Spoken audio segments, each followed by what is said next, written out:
à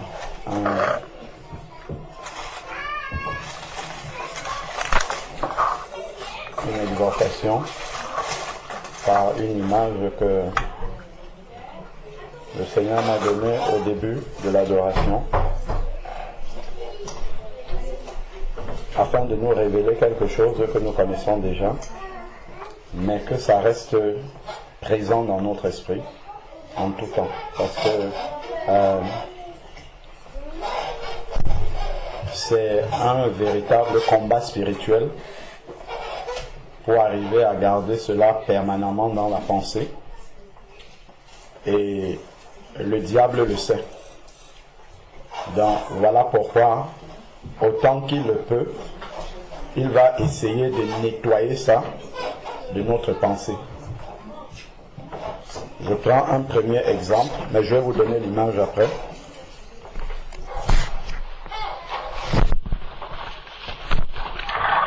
Si nous regardons l'image de Jésus-Christ, ce qui s'est passé avec Jésus-Christ dans Luc chapitre 3,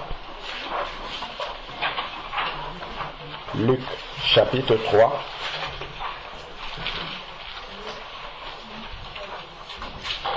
Luc chapitre 3,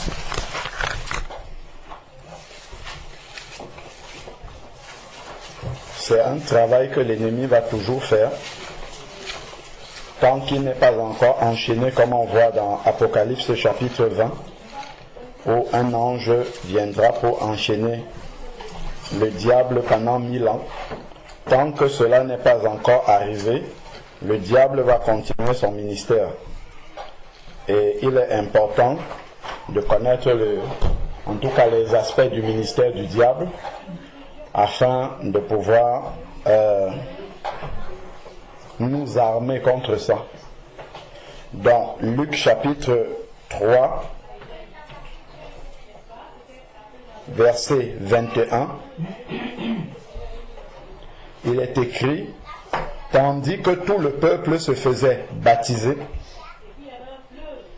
Jésus fut aussi baptisé. Donc, ceci est le chemin.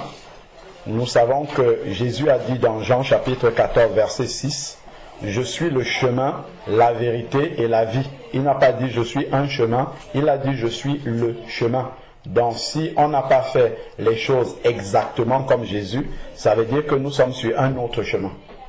Nous ne sommes pas sur le chemin qui mène au Père. Parce que Jésus a aussi dit « Nul ne va au Père que par moi ». Il y a une expression qui dit « Tous les chemins mènent à Rome ». Peut-être ça mène à Rome, mais un seul chemin mène au Père. C'est le chemin de Jésus-Christ. Et ce n'est pas n'importe quel Jésus-Christ. Ce n'est pas Jésus-Christ du Coran. Ce n'est pas un Jésus-Christ qu'on a taillé à notre propre mesure. C'est le Jésus-Christ de la Bible. C'est le Jésus-Christ qui est conforme à sa parole. La Bible nous dit dans Jean chapitre 1, au verset 1, au commencement était la parole. La parole était avec Dieu et la parole était Dieu. Tout ce qui a été fait par la parole, et rien de ce qui existe n'a été fait sans la parole. Au verset 14 de Jean chapitre 1, il nous est dit: la parole s'est faite chair et elle est venue habiter au milieu de nous. Donc, si nous connaissons un Jésus-Christ qui est différent de celui de la parole, ça veut dire que nous sommes sur un autre chemin. Parce qu'il a dit: je suis le chemin. Mais ce n'est pas n'importe quel chemin. Voilà pourquoi il faut s'attacher, être esclave de la parole de Dieu pour être sûr de suivre le vrai chemin. Il a dit: entrez par la porte étroite. Efforcez-vous, c'est même l'expression qu'il a utilisée.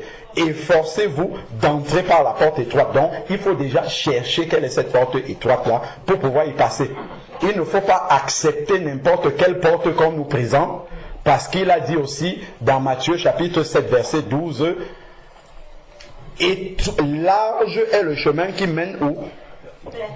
Il y en a beaucoup qui le... Beaucoup de personnes se trompent dans le siècle présent, parce que la démocratie a beaucoup aveuglé les personnes, et on pense que plus le nombre est grand, plus c'est synonyme de vérité. La Bible dit le contraire. Le Seigneur dit, large est le chemin qui mène à la perdition, beaucoup passent par là. Donc si on voit un chemin où il y a beaucoup de personnes, il faut se méfier du chemin là. Il faut bien examiner ce chemin là. Parce que s'il est large et que tout le monde accepte le chemin là, il faut craindre ce chemin là. Il faut bien l'examiner. Et le Seigneur dit, étroit et resserré est le chemin qui mène à la vie. Il y en a peu qui le trouvent. C'est un chemin qui est très étroit, qui mène à la vie. Et à titre d'exemple, dans Matthieu chapitre 24, je crois au verset 37, parlant du retour de Jésus, il nous est dit qu'il en sera de même qu'au temps de Noé. Les hommes mangeaient, buvaient, se mariaient et mariaient leurs femmes jusqu'à ce que Noé entre dans l'arche. Ils ne se sont même pas rendus compte de cela. Et quand on va examiner dans Genèse chapitre 7 le nombre de personnes qui ont été sauvées au temps de Noé, il n'y en avait que 8. Ça nous montre vraiment que le chemin est très étroit. Il n'y en avait que 8. Quand on prend dans Matthieu 25, la parabole des vierges, sages et folles, on voit qu'il y en a la moitié qui étaient folles. Les vierges, ce sont les enfants de Dieu, ce ne sont pas les païens. Les païens ne sont pas vierges, ils sont souillés. Donc parmi les enfants de Dieu, seule la moitié est prise. Donc on voit que c'est vraiment un chemin étroit. Donc simplement pour nous dire que voici un chemin que Jésus-Christ a montré. Donc parlant du baptême par exemple, il faut s'assurer que nous avons été baptisés comme Jésus-Christ. Si on n'a pas été baptisé comme Jésus-Christ et qu'on dit qu'on le suit, ça veut dire que nous sommes déjà sur un autre chemin. Donc si quelqu'un prend par exemple des gouttes d'eau, il nous met sur la tête et il nous dit « Je te baptise au nom de Jésus », ça c'est un autre chemin. C'est-à-dire que dès le début, il nous a déjà mis sur un autre chemin. Donc on va partir sur un chemin qui n'est pas celui de Jésus-Christ. Parce que Jésus-Christ, lui, il a été immergé dans l'eau, qui est le symbole de l'enterrement à notre ancienne vie. Si nous avons été baptisés bébés, ça veut dire que dès bébé, on nous a mis sur un autre chemin parce que Jésus-Christ ne s'est jamais baptisé bébé. Quand il vient là, il a au moins 30 ans. C'est un adulte qui vient, qui sait ce qu'il est en train de faire. Si ce sont tes parents qui t'ont forcé à te baptiser, c'est un autre chemin encore. Ce n'est pas le chemin de Jésus-Christ. Parce que Jésus est en train de venir ici. On ne nous a pas dit qu'avec lui, il y a Joseph et Marie qui étaient ses parents. Il est venu seul, de lui-même. Sa propre décision dans son cœur, il a décidé de venir et de passer dans les eaux du baptême. Si nous lisons plus haut, on comprendra que c'est, d'ailleurs même plus bas, que c'est Jean qui l'a baptisé. Et Jean prêchait la repentance. Si nous ne sommes pas passés par la repentance avant qu'on nous immerge dans les eaux du baptême au nom de Jésus-Christ, sachant que dès le début, nous avons déjà pris un autre chemin qui n'est pas celui de Jésus-Christ. Et si nous prenons un autre chemin qui n'est pas celui de Jésus-Christ, il n'y a aucune chance que nous croisons Jésus-Christ sur ce chemin-là. C'est-à-dire qu'on a déjà pris, je ne sais pas pourquoi je suis en train de dire ça, je n'avais pas prévu du tout de dire ça, mais c'est juste cette phrase-là, le chemin. Assurons-nous que dès le début, nous avons pris le chemin avec Jésus-Christ et qu'on marche avec lui. C'est très important. Si on s'est trompé déjà dès le départ, si on nous a mis sur un autre chemin, en fait, au fur et à mesure qu'on va avancer sur ce chemin-là, on va s'éloigner du Seigneur Jésus-Christ en pensant, même étant sincère, en pensant qu'on est avec Jésus-Christ alors qu'on n'est pas du tout avec lui. Donc vérifions dans la parole de Dieu que c'est celui de la parole que nous suivons. Continuons. Donc tandis que tout le peuple se faisait baptiser, Jésus fut aussi baptisé, et pendant qu'il priait, ça c'est le chemin également, un enfant de Dieu est amené à prier. Pendant qu'il priait,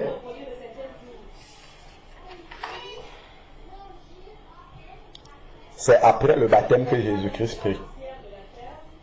On comprend qu'il y a besoin de quelque chose pour pouvoir prier véritablement, parce qu'il y a quelque chose qui va se passer. Pendant qu'il priait, le ciel s'ouvrit. Il faut être passé dans les eaux du baptême tel que Jésus-Christ est passé pour que en priant ta voix soit entendue dans le ciel et que le ciel s'ouvre. Cela est important, à moins que nous ne soyons en train de venir dans la repentance. Ça, c'est un autre sujet. Continuons. Donc, le ciel s'ouvrit et donc le Saint-Esprit qui permet de communiquer avec le Père est venu.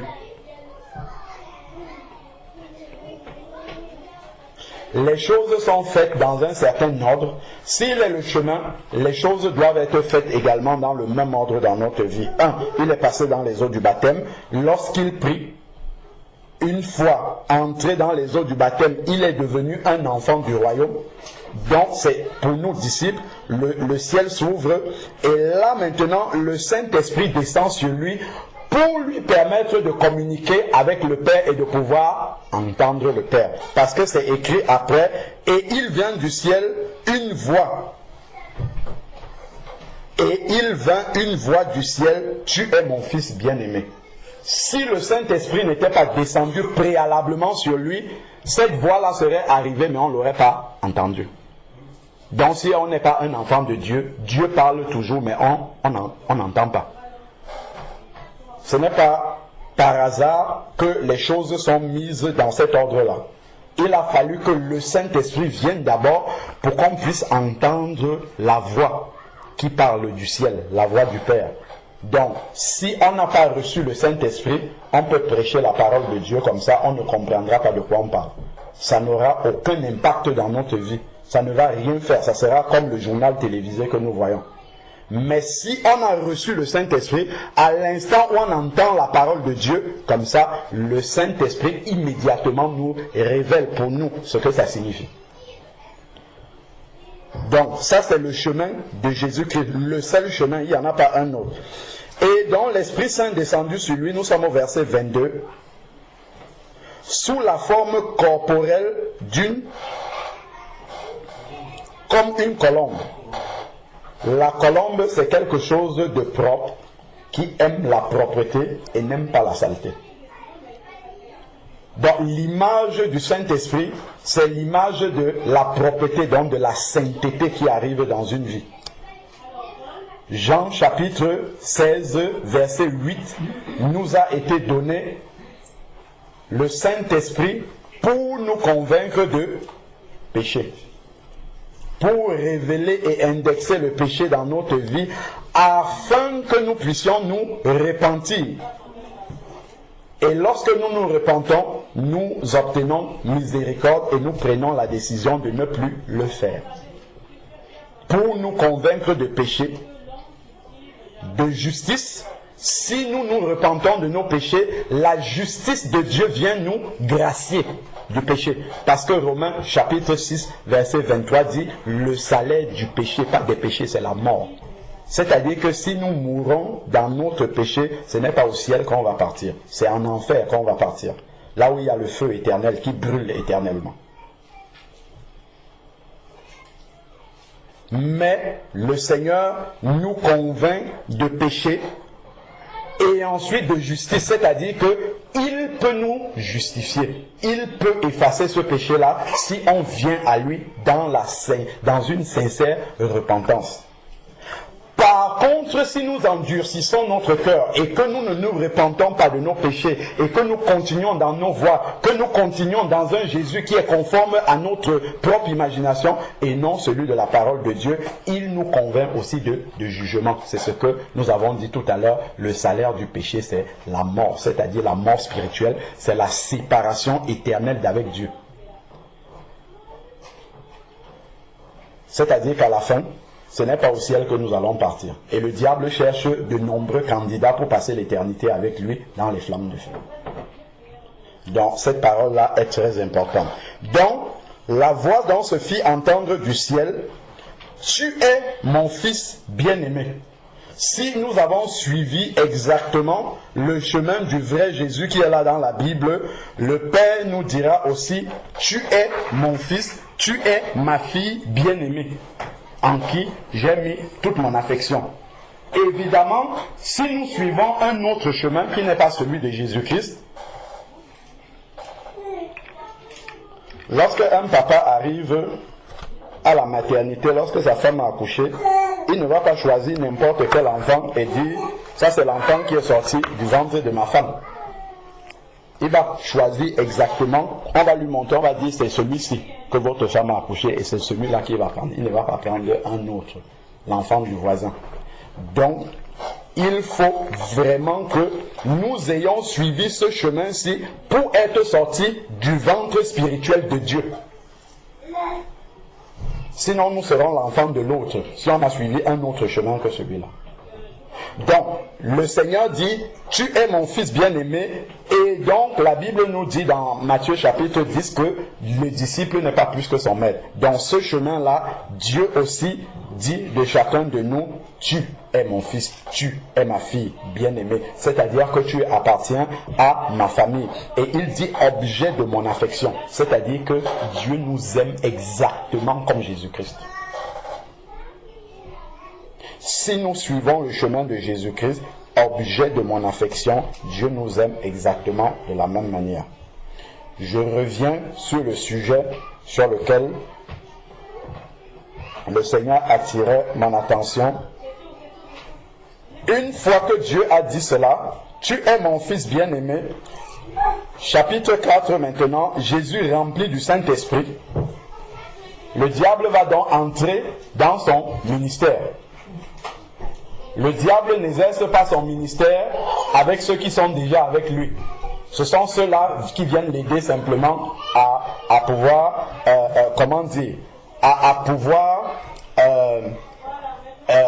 étendre son ministère. Si on n'a pas suivi le chemin, là on est déjà avec le diable. Donc, pour ça, il va nous laisser tranquille parce qu'on le sait déjà.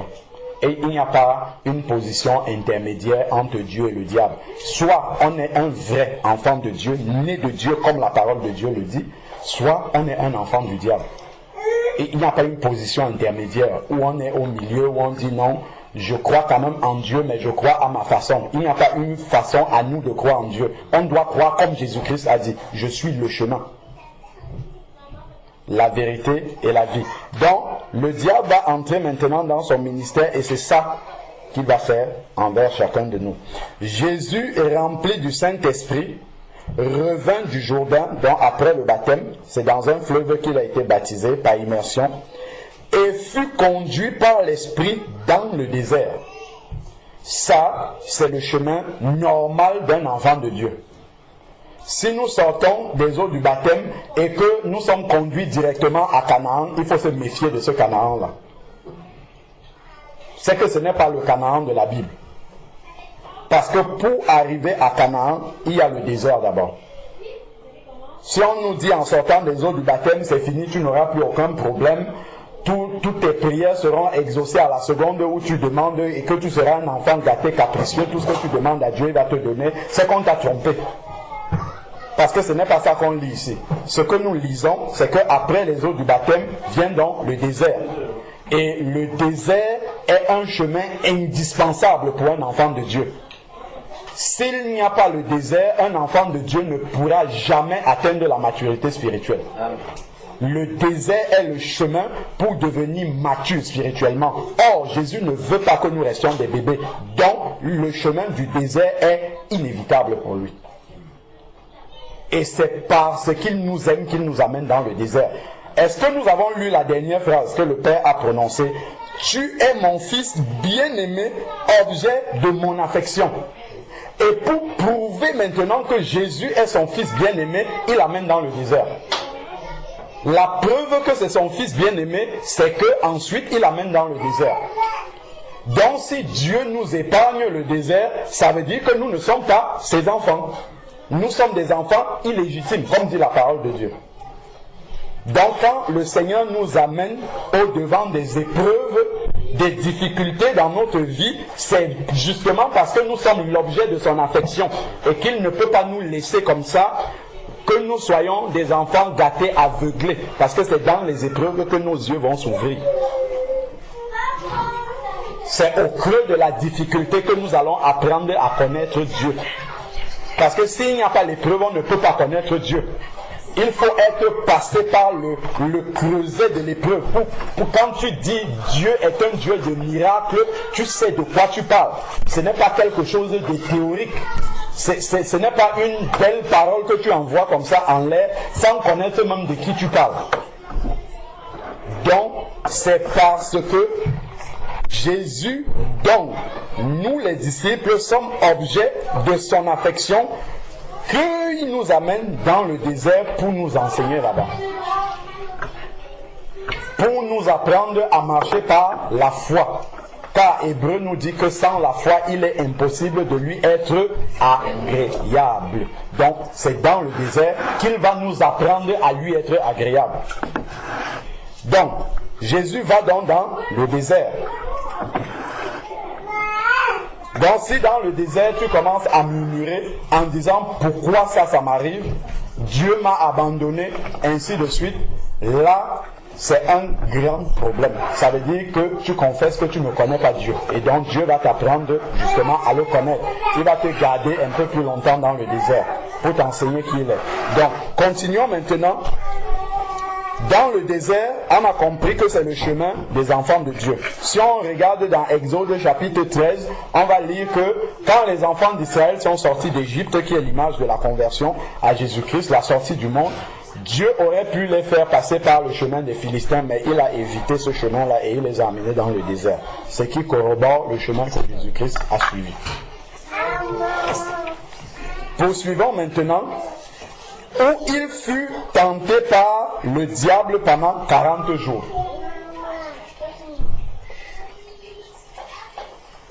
Donc, si nous disons que c'est seulement moi que le diable a choisi pour m'éprouver, oui, c'est seulement toi, parce que justement, tu es l'objet de l'affection du Seigneur. C'est pour ça qu'il vient te choisir. Si tu n'es pas l'objet de l'affection du Seigneur, le diable ne te choisit pas. Il te laisse tranquille.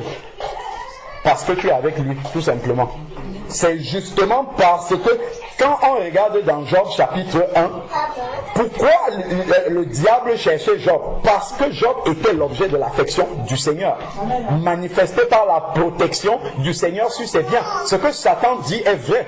C'est que Dieu l'avait protégé, effectivement, son intégrité protégeait tout ce qui appartenait à Job. Et c'est pour ça que Job était intéressant pour Satan. Et Satan est venu trouver Dieu pour pouvoir toucher la vie de Job. Et ce n'est que lorsque le Seigneur lui a donné la permission qu'il a pu toucher la vie de Job. Sans ça, il était impossible qu'il puisse l'atteindre.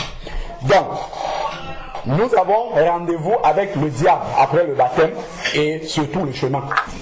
Parce que là, c'était que le début, surtout le chemin de Jésus, il y avait le diable. Quand on voit les pharisiens venir le tenter, les pieds, tout ça, c'est le diable multiforme, en fait, qui se manifeste de plusieurs façons. Quand la Bible nous dit, le diable rôde comme un lion rugissant, cherchant qui il va dévorer, c'est une réalité, mais jamais sur votre chemin, vous n'allez trouver quelqu'un avec les cornes sur la tête qui va vous dire, je suis le diable et je suis venu te faire tomber. C'est beaucoup plus subtil que ça. Le diable peut se manifester dans la bouche d'une personne qui nous donne un conseil que nous suivons aveuglément, un conseil qui est contre la parole de Dieu. Ça, c'est le diable qui nous a parlé. Le diable peut venir se manifester au travers de quelqu'un qui vient nous provoquer, juste pour voir, pour nous titiller, pour qu'on sorte de nos gonds et que nous commençons à dire n'importe quoi et que ça nous souille complètement. Ça, c'est encore le diable. Donc, le diable agit de manière multiforme. Continuons maintenant, nous ne sommes pas encore arrivés sur ce sur quoi je voulais nous alerter. Donc, ensuite maintenant, où il fut tenté par le diable pendant 40 jours. Il ne mangea rien durant ces jours-là, et quand il fut achevé, il eut faim. Donc, Jésus est parti dans l'intimité de Dieu. Plus justement on se rapproche du Seigneur, plus on devient intéressant pour le diable. Ça, c'est ce qu'il faut savoir. Plus on grandit dans la foi, plus on devient intéressant pour le diable. Parce que si quand le diable fait chuter quelqu'un qui est mature dans la foi, c'est une énorme victoire pour lui. Faire tomber un enfant spirituel, pour lui c'est une petite victoire. Mais plus on est avancé, plus le diable va nous chercher dans les choses subtiles. Pour arriver à nous faire tomber et pouvoir jubiler devant le Seigneur et dire, tu as dit que ça c'est ton enfant, qu'il est mature, regarde ce qu'il fait. Donc ensuite maintenant, il eut faim. Donc la faiblesse de la chair est là. On voit que le diable observe. Il voit à l'instant où nous sommes faits. C'est pour ça qu'il rôde. Il rôde pour pouvoir observer, attendre le moment propice pour venir et envoyer ses flèches. Et il sait qu'à ce moment-là, il va nous abattre parce que nous sommes faibles. Physiquement déjà. Ici, c'est physiquement. C'est dans la pensée dont il s'agit ici. Il va venir attaquer la pensée. Le diable n'est pas venu s'incarner devant Jésus-Christ pour dire je suis le diable. C'est dans la pensée que ça se passe. Qu'est-ce qu'il va venir dire ici? Alors le diable lui dit. Le diable n'était pas devant lui pour lui dire. Il envoie une pensée. Le diable va envoyer une pensée. Et qu'est-ce qu'il lui dit dans la pensée? Si tu es le Fils de Dieu. Le Père a dit avant, tu es mon Fils bien-aimé. Il n'a pas dit peut-être tu es mon Fils bien-aimé. Il n'a pas dit on verra plus tard si tu seras mon Fils bien-aimé. Il a dit tu es mon Fils bien-aimé. C'est une affirmation, c'est une certitude. Et Dieu n'est pas un homme pour mentir. Nombre chapitre 23, chapitre 19, verset 23 ou l'inverse. Ça, c'est une certitude. Mais le diable vient poser une question, comme il a fait dans le jardin d'Éden avec Ève. Dieu a-t-il réellement dit? Donc, il va envoyer cette pensée-là dans notre esprit. Il va envoyer cette mauvaise pensée-là.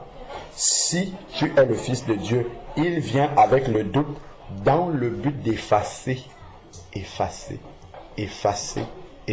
promesses de Dieu dans notre pensée.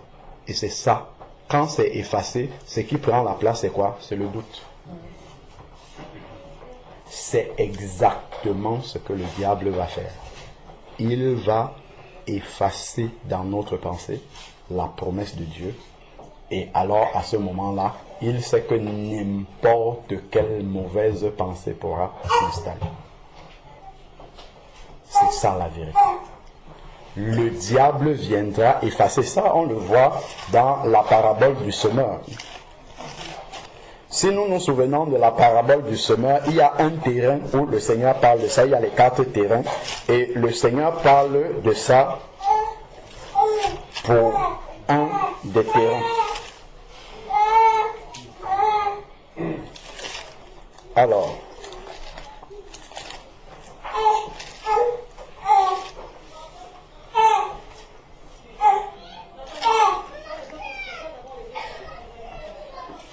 la parabole du semeur dans Luc, c'est dans quel chapitre?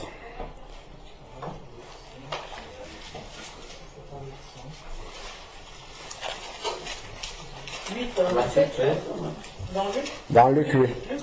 Luc 8, merci beaucoup. Comme ça, vous n'allez pas vous endormir.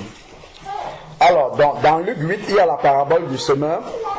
On ne va pas lire entièrement. Je veux juste nous alerter sur un des terrains dont parle le Seigneur.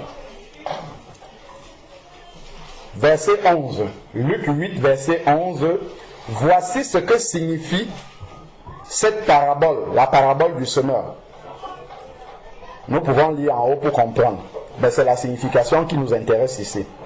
La semence, c'est la parole de Dieu.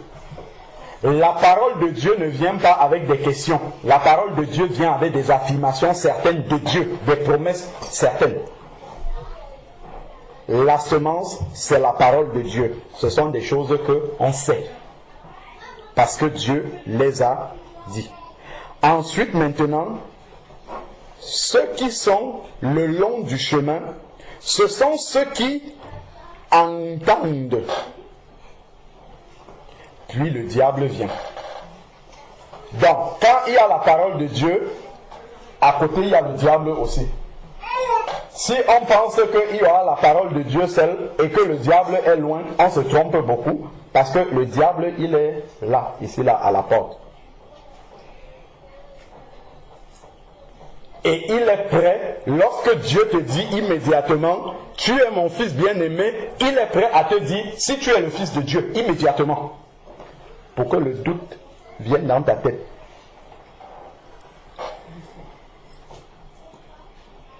Donc, le diable vient. Comme le Père a prononcé la parole, Lorsque Jésus a été baptisé, immédiatement, le diable est venu. La parole de Dieu attire le diable aussi. Il vient et il a un ministère par rapport à ça. C'est pour ça que Dieu le laisse faire. Parce qu'il sait attester notre foi. Une fois que la parole est donnée, le diable va venir pour tester, pour voir si cette parole-là est vraiment dans notre cœur. Et c'est là où notre foi va se révéler ou non. Se révéler ou non.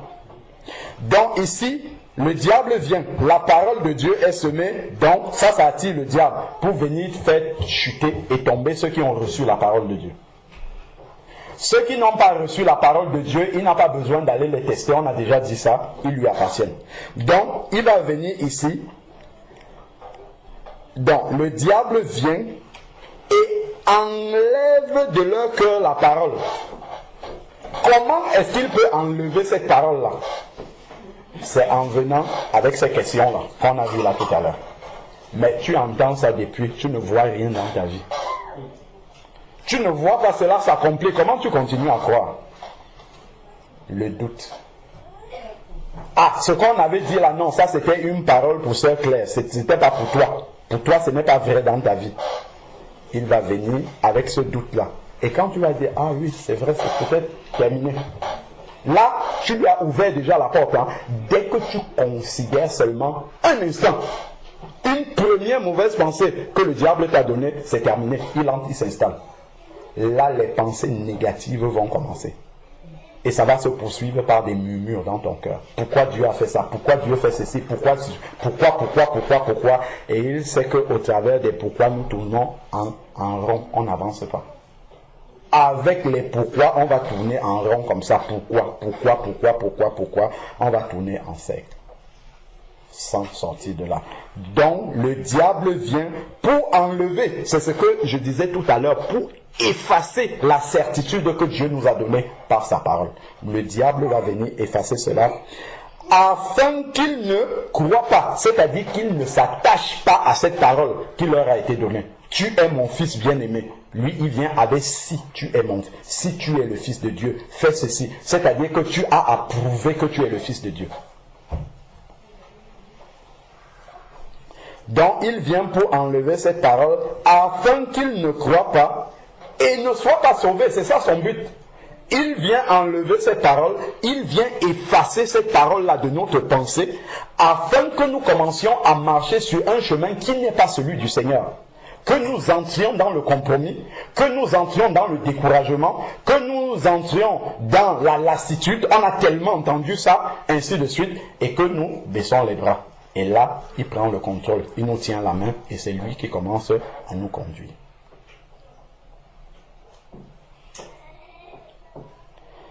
Maintenant qu'on a compris une des méthodes que le diable utilise, la Bible nous dit que Dieu siège au milieu de la louange de son peuple. Comme on a loué le Seigneur là, Dieu est présent. Et l'image que le Seigneur me donnait pendant l'adoration, c'est l'image du tabernacle. La Bible nous dit dans 1 Corinthiens chapitre 6 verset 19, ne savez-vous pas que vous êtes le temple du Saint-Esprit? Le tabernacle était déjà la préfiguration du temple que nous sommes. Après le tabernacle, il a été remplacé par le temple de Salomon, qui était aussi l'image de ce que nous sommes devenus notre corps. Mais l'image la plus proche, c'est celle du tabernacle. Parce que le tabernacle était mobile. Le tabernacle se déplaçait avec la présence de Dieu. Et c'est cela que le diable vient pour effacer dans notre pensée. Est-ce qu'on comprend ça? Le tabernacle que nous sommes, le temple de Dieu, se déplace avec la présence de Dieu. Ne laisse pas la présence de Dieu quelque part. Mais le tabernacle se déplace avec la présence de Dieu. Donc on a un verset par exemple dans 2 Samuel chapitre 7 verset 6. 2 Samuel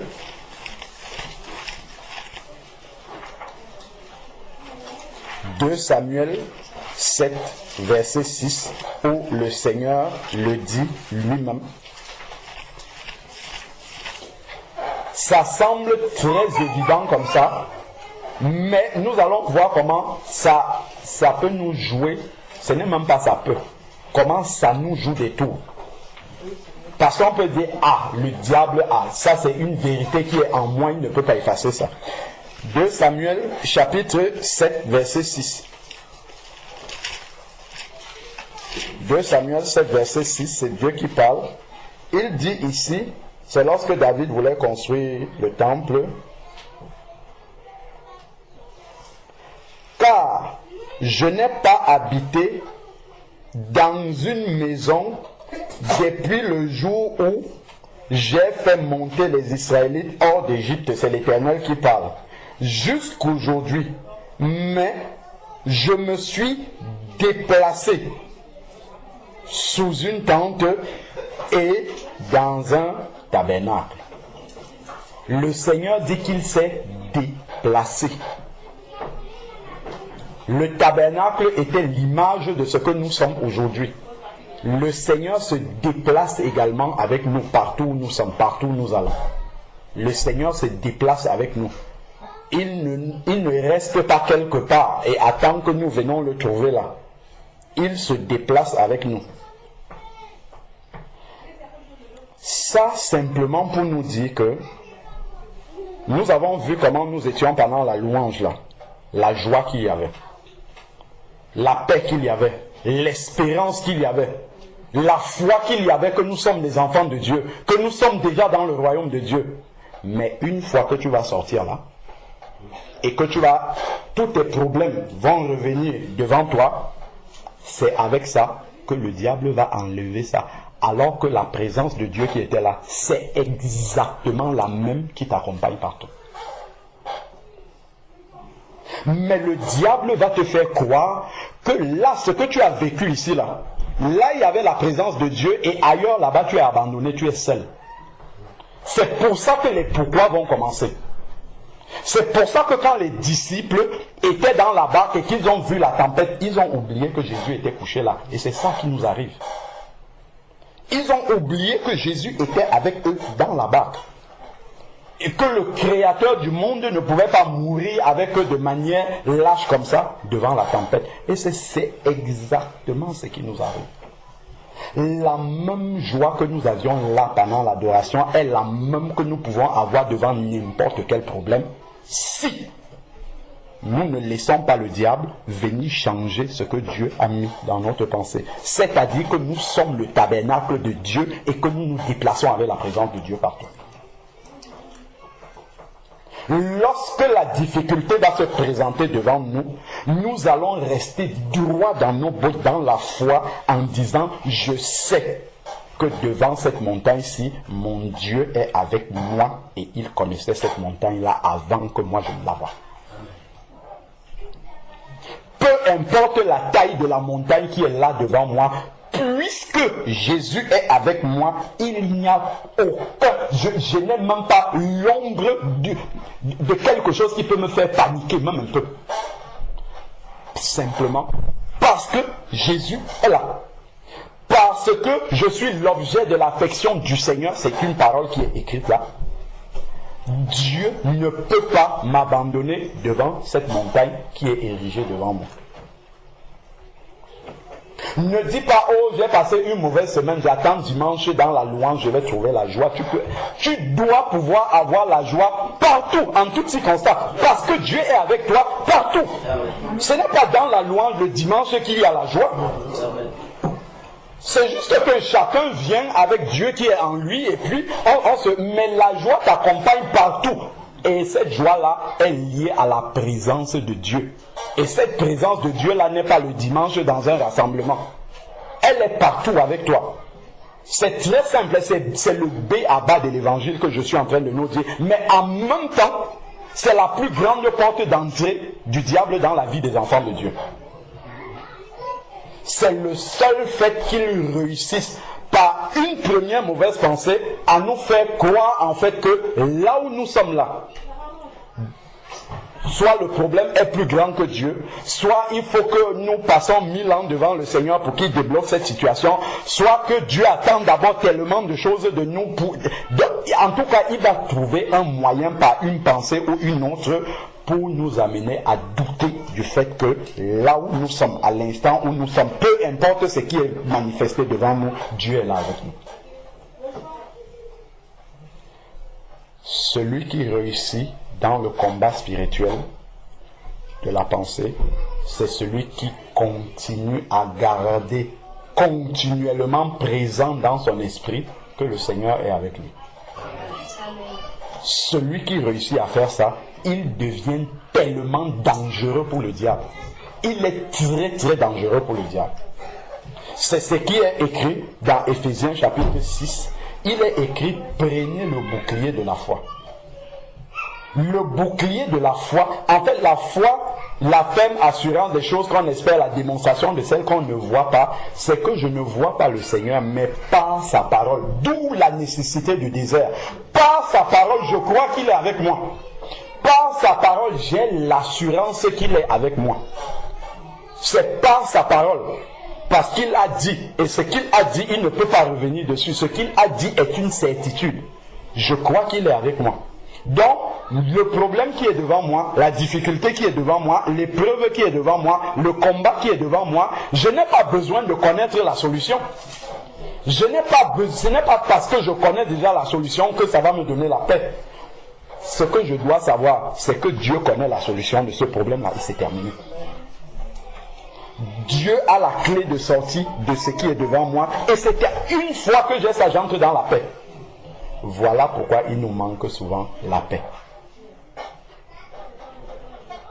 Parce que dès qu'il nous manque la paix, cela révèle simplement que le diable a réussi à mettre une pensée qui n'est pas de Dieu, une pensée de doute par rapport à la parole de Dieu en nous, tout simplement. À ce moment-là, la paix nous quitte. À ce moment-là, l'assurance nous quitte. Et une fois que ça nous quitte, le diable, lui, vient avec une question pour poser le doute. À partir de cette question-là, notre esprit va engendrer une multitude de questions comme ça. Une seule question, là, le doute va commencer à s'élargir avec plein de questions. Donc, retenons bien que nous sommes le tabernacle vivant de Dieu et que nous amenons la présence de Dieu partout. Que sa parole n'est pas vraie seulement là où les enfants de Dieu sont assemblés. La parole de Dieu est vraie pour moi, en moi, partout où je suis. Je dois en faire un sujet de prière permanent. Ce n'est pas juste que j'accepte un jour. Je nous assure que demain, le diable va venir avec une autre variante d'attaque. Et tout de suite, on aura oublié ce qu'on a entendu là. Voilà pourquoi le Seigneur demande de prier sans cesse. Parce que c'est la prière qui nous maintient connectés à Dieu et qui renouvelle en permanence notre pensée. L'adoration, par exemple, également, renouvelle constamment notre pensée sur les promesses et la présence de Dieu. N'attendons pas seulement là au culte pour adorer Dieu. Si on attend seulement là, nous laissons le temps à l'ennemi de venir nous mitrailler de pensées. N'attendons pas seulement ici pour avoir un contact avec la parole de Dieu. C'est que là, nous avons ouvert le boulevard à l'ennemi. La Bible nous dit, médite cette parole, Josué 1:8, jour et nuit. C'est-à-dire, même si ta Bible n'est pas ouverte devant toi, à l'intérieur de ton cœur, la parole de Dieu est en train de repasser en boucle. Parce que si nous ne faisons pas cela, le diable trouvera une ouverture, comme la parabole du semeur nous a dit, pour venir enlever cette parole-là. Et immédiatement, dès qu'il sème le doute, là, directement, la panique va commencer. On va commencer à chercher les solutions à gauche, à droite, ainsi de suite, sauf la seule solution qui est là, qui est le Seigneur. Donc, vraiment, réjouissons-nous dans la présence de Dieu, dans les moments d'adoration, ainsi de suite, mais sachons que ces moments-là ne sont pas les seuls moments où Dieu est présent. Il est présent avec nous partout, en tout temps, en tout lieu. Gardons cela bien présent dans notre esprit. Prions constamment pour demander au Seigneur de renouveler notre pensée. Comme nous dit Romains 12, verset 2. Ne vous conformez pas au siècle présent. Le siècle présent qui est dirigé par le diable, comme nous dit 1 Jean 5, verset 19, le monde est dominé par le malin. Donc, le monde dans lequel nous vivons est organisé par le malin pour enlever cette pensée-là. Donc, partout où nous allons aller, il y aura tout le cocktail qui est nécessaire pour enlever cette pensée-là. Que tu sois à l'école, que tu sois au travail, que tu sois avec tes voisins, que tu sois... Tout pousse à l'incrédulité. Tout ce qu'il y a dans ce monde-ci. Même à l'école, ce qu'on nous apprend, ça pousse à l'incrédulité. D'où, pour pouvoir vivre à contre-courant, il faut s'accrocher. Et plus nous avançons dans les temps de la fin, plus il faudra être très violent. Ce n'est pas violent un peu seulement. Il faudra être très violent dans notre marche, dans notre foi avec le Seigneur pour garder cela présent en l'esprit. Sinon, on sera tout le temps flottant, ballotté par le diable. Parce que justement, nous ne sommes pas fixés sur le Seigneur. Parce que sa parole ne reste pas constamment dans notre cœur. Parce que de temps en temps, nous détournons le visage pour essayer de réfléchir aussi de manière avec l'intelligence des hommes en laissant la parole du Seigneur. En ne nous attachant pas sur les promesses du Seigneur. Donc, c'est un point précis du combat spirituel dans la pensée que le Seigneur nous révèle ici. Souvenons-nous que nous sommes le tabernacle de Dieu et que sa présence se déplace avec nous partout. Si nous avons la révélation de ce que nous venons, c'est une toute petite phrase, mais si nous avons la révélation de ce que ça veut dire, prions pour que Dieu nous révèle ça en tout temps, que ça reste dans notre cœur. Je suis pour Marie, avec, je ne sais pas moi, la sage femme ou le médecin qui me dit tu vas mourir demain parce que ce que je vois là sur la machine, tu dis au nom de Jésus, il est ici avec moi et c'est lui qui tient le souffle de vie. Peu importe ce qu'un homme prononce, ce n'est pas lui qui a l'autorité. Le médecin peut dire voici le carnet de santé, tout est négatif ici. Ce n'est pas le médecin qui... C'est à cet instant-là, c'est à l'instant-là qu'on doit se souvenir de ça. Quand tu vas arriver au travail, on te dit aujourd'hui tu es licencié, c'est à l'instant là que tu dois te souvenir de ça. C'est dès que tu es confronté à un mur qui est devant toi où il n'y a pas de solutions humaines là rapidement ne sont pas là. C'est à cet instant précis qu'il faut te rappeler de ça. Parce que là déjà, c'est une porte en fait que l'ennemi a ouverte. Quand nous allons voir le médecin avec la peur dans le ventre, en fait ça c'est l'ennemi qui fait ça.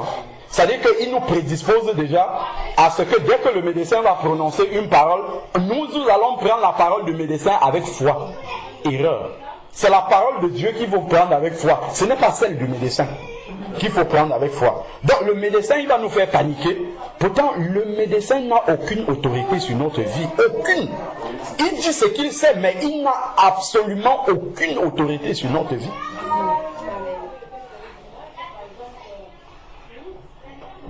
Je me souviens d'une dame que Linda avait évangélisée qui avait au moins 3 ou 4 cancers. Mais elle était toujours là, marchant, ainsi de suite. On l'a raté, je ne sais pas combien de fois, on a fait des opérations sur elle, je ne sais pas, une pléthore de fois, on l'a raté toujours, raté. À un moment donné, elle a dit, je ne fais même plus les opérations. C'était un cadavre ambulant, mais elle a vécu avec son cancer pendant plus de 12 ans. Elle était là, lucide, comme ça, devant tout le monde. Jusqu'à ce que Dieu lui-même, à son moment, a dit, bon, maintenant, c'est bon. J'ai t'ai laissé suffisamment de temps pour entendre la parole. Elle est venue dans les réunions à la maison, ainsi de suite. Tu as suffisamment entendu, maintenant reviens ici. Donc ce n'est pas l'homme qui décide. Ça, c'est ce que le diable, dans son monde qu'il domine là, nous a appris. En fait, nous avons été formatés pour mettre notre foi dans ce que les hommes ont décidé comme étant la vérité. Or, ce que les hommes ont décidé, les hommes sont limités.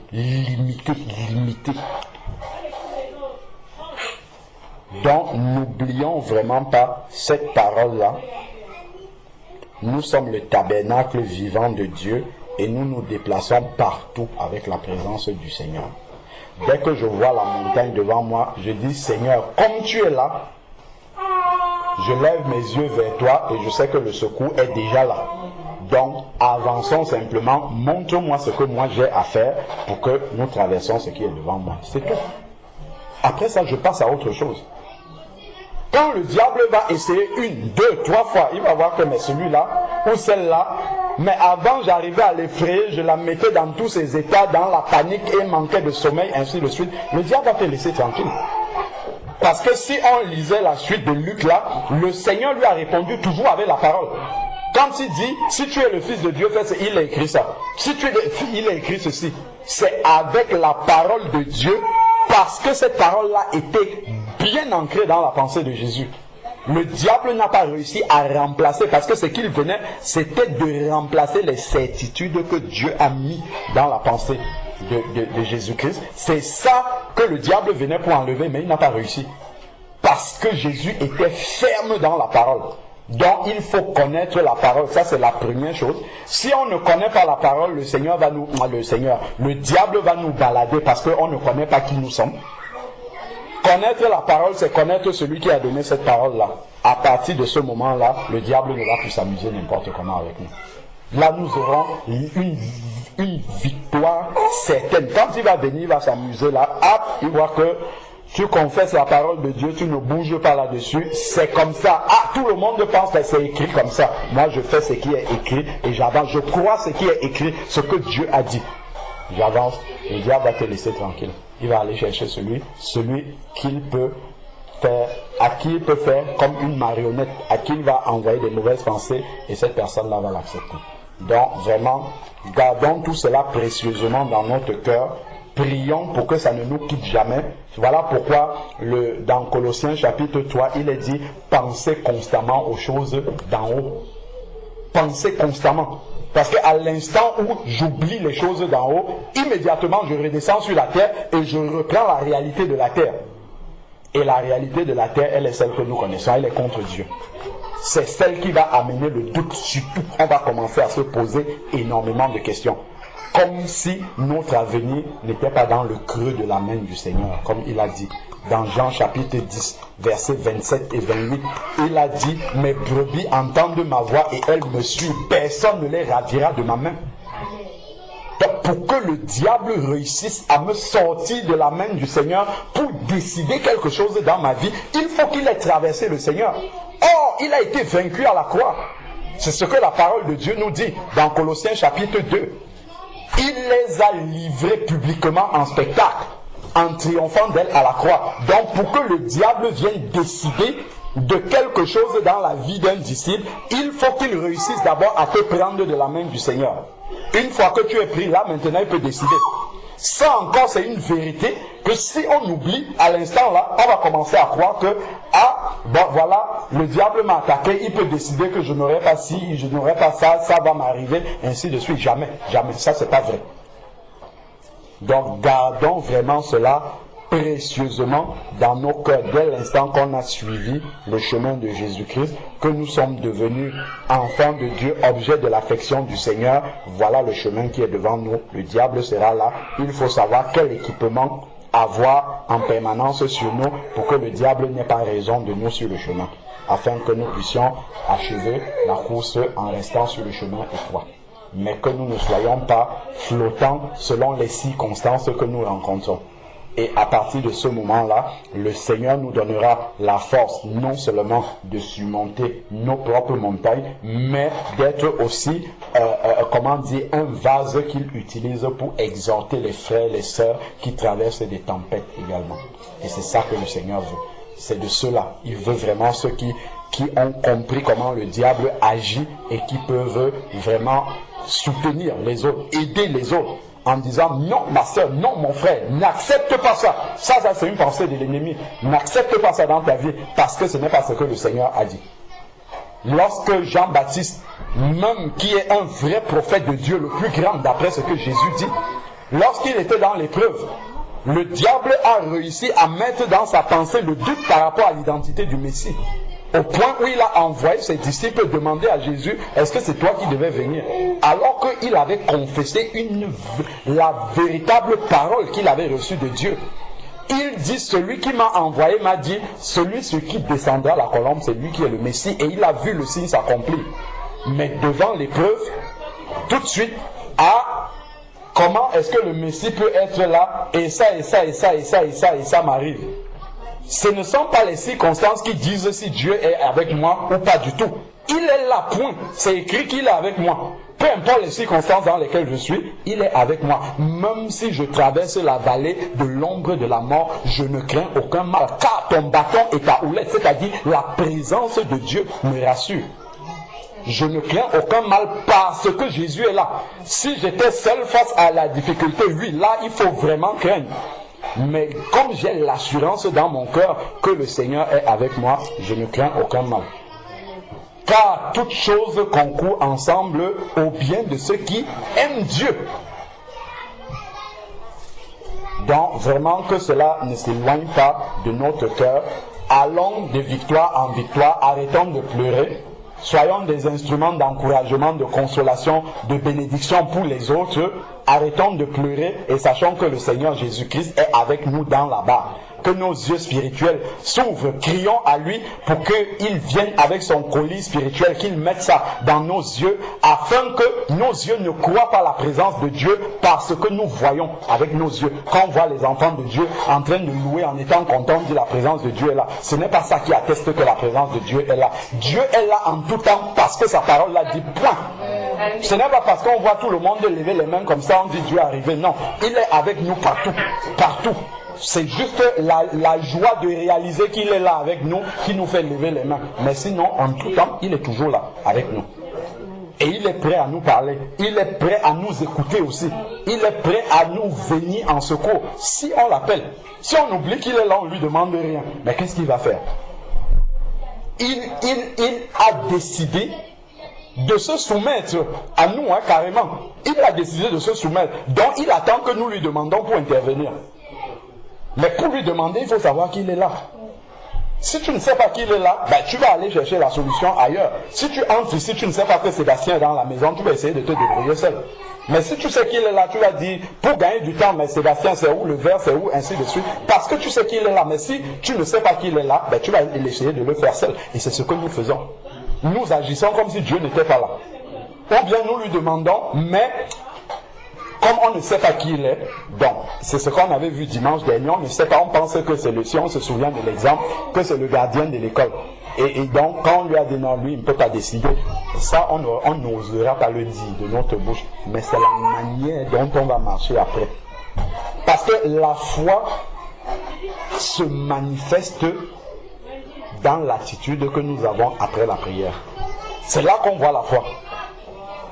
Je peux prier, si je n'ai pas la foi, je vais agir d'une certaine façon, comme quelqu'un qui n'a pas prié, comme quelqu'un qui n'a pas dit la chose à Dieu.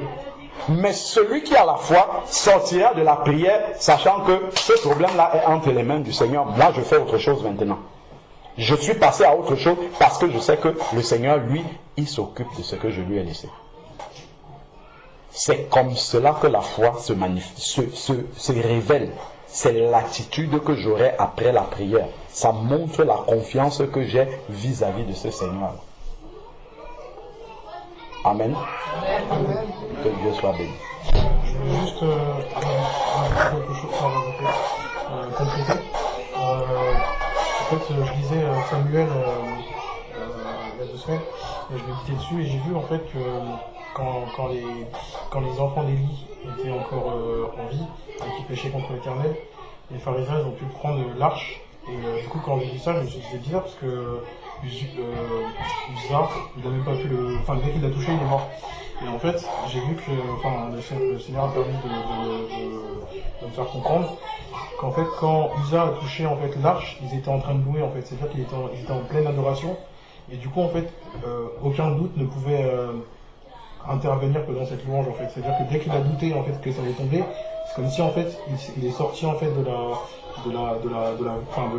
louange en fait, il est sorti, il a laissé les doutes et dès qu'il a touché, la louange a intervenu tout de suite après.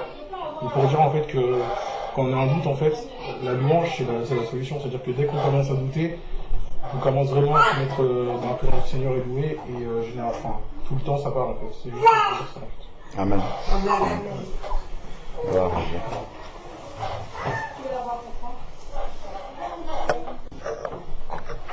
Il y a un point qui a attiré mon attention, c'était tout au début. Lorsque on parlait du chemin,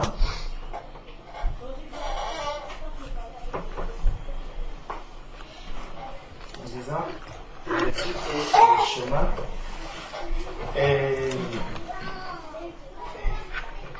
tel que Jésus est le chemin, il y a un seul chemin. Il n'y a pas deux chemins. Il y a un seul Dieu. Il n'y a pas deux dieux. Mais, justement, nous voyons qu'il y a quelque chose qui peut nous surprendre ou quelque chose qui peut nous perturber dans le monde. C'est que Jésus, nous avons vu le modèle de Jésus. Jésus s'est levé, il est allé retrouver Jean-Baptiste, il est passé dans les eaux du baptême.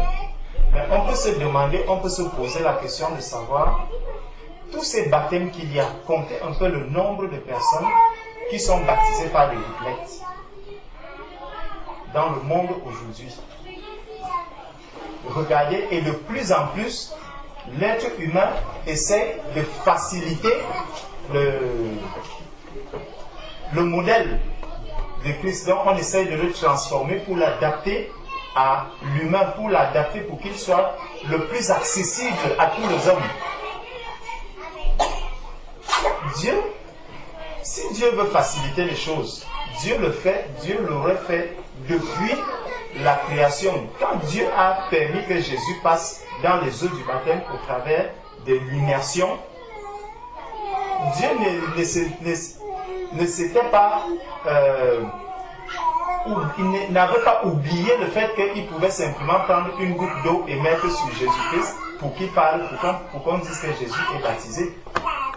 Ça veut dire qu'il y a toute une sagesse qui se trouve dans ce baptême et qu'on ne se laisse pas tromper par le fait que l'être humain aujourd'hui cherche, tel que la parole de Dieu nous dit que le monde est sous la puissance du malin.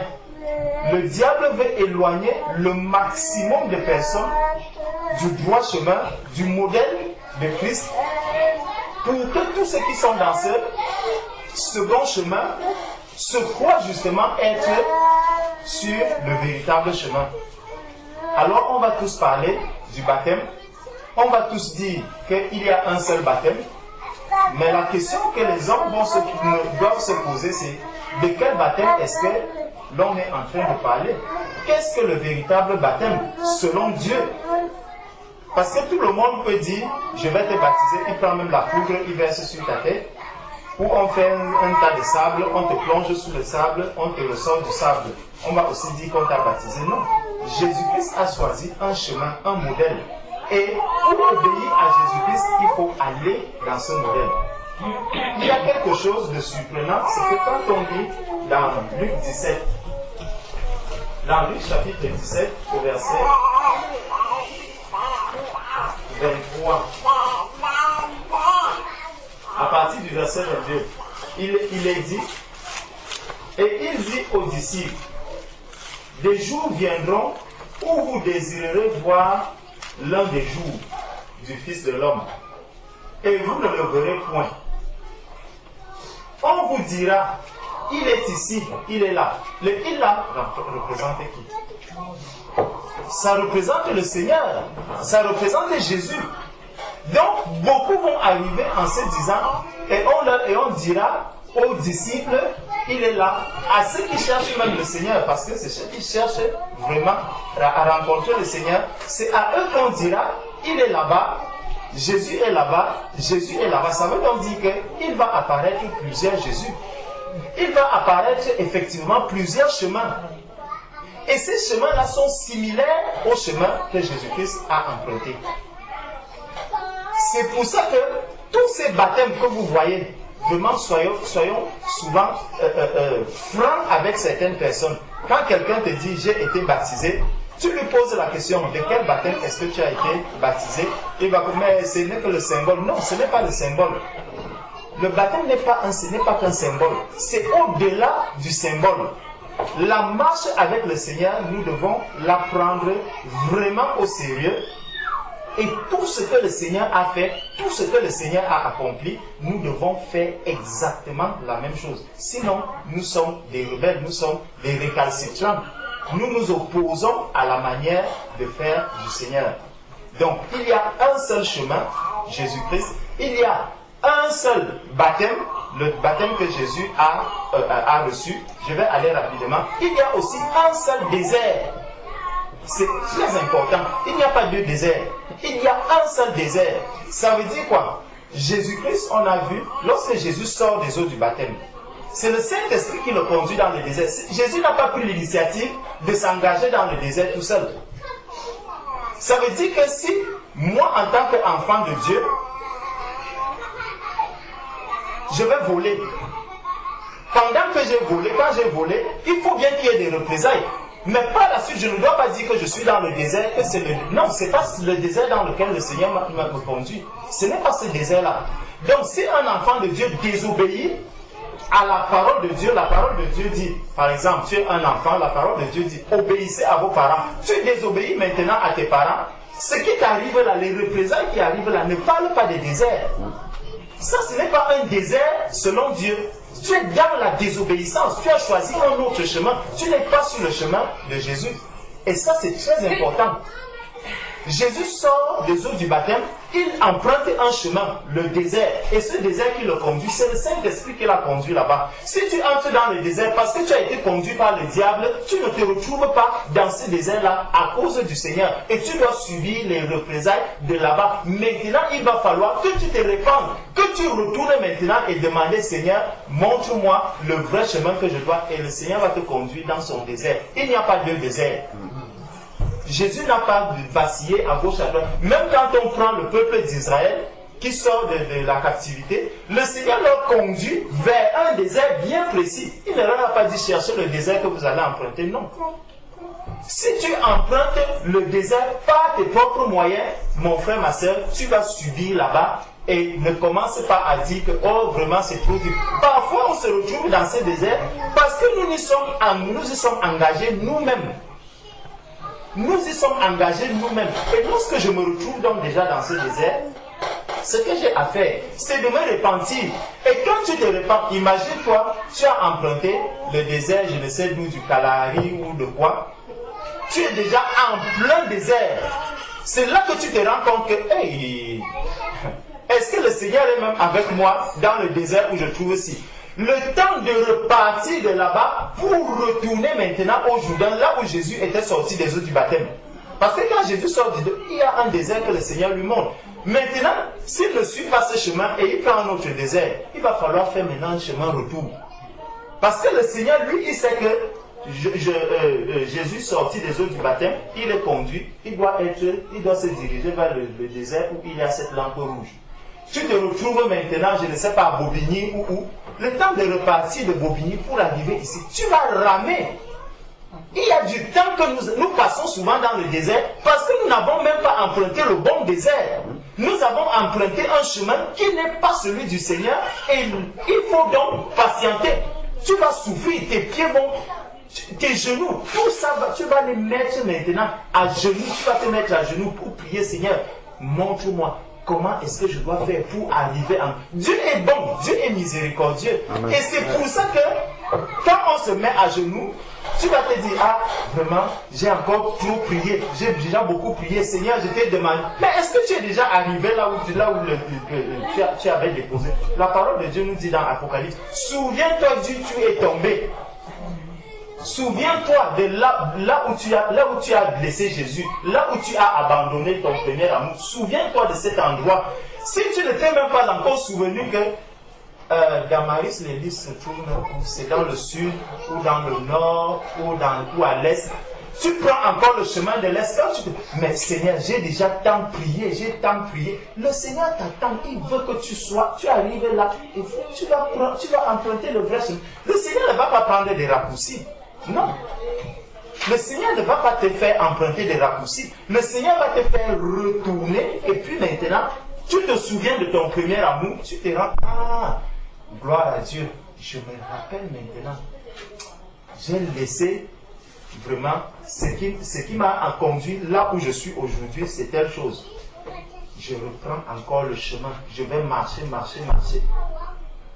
Regardez un peu, je vais vous prendre un exemple simple.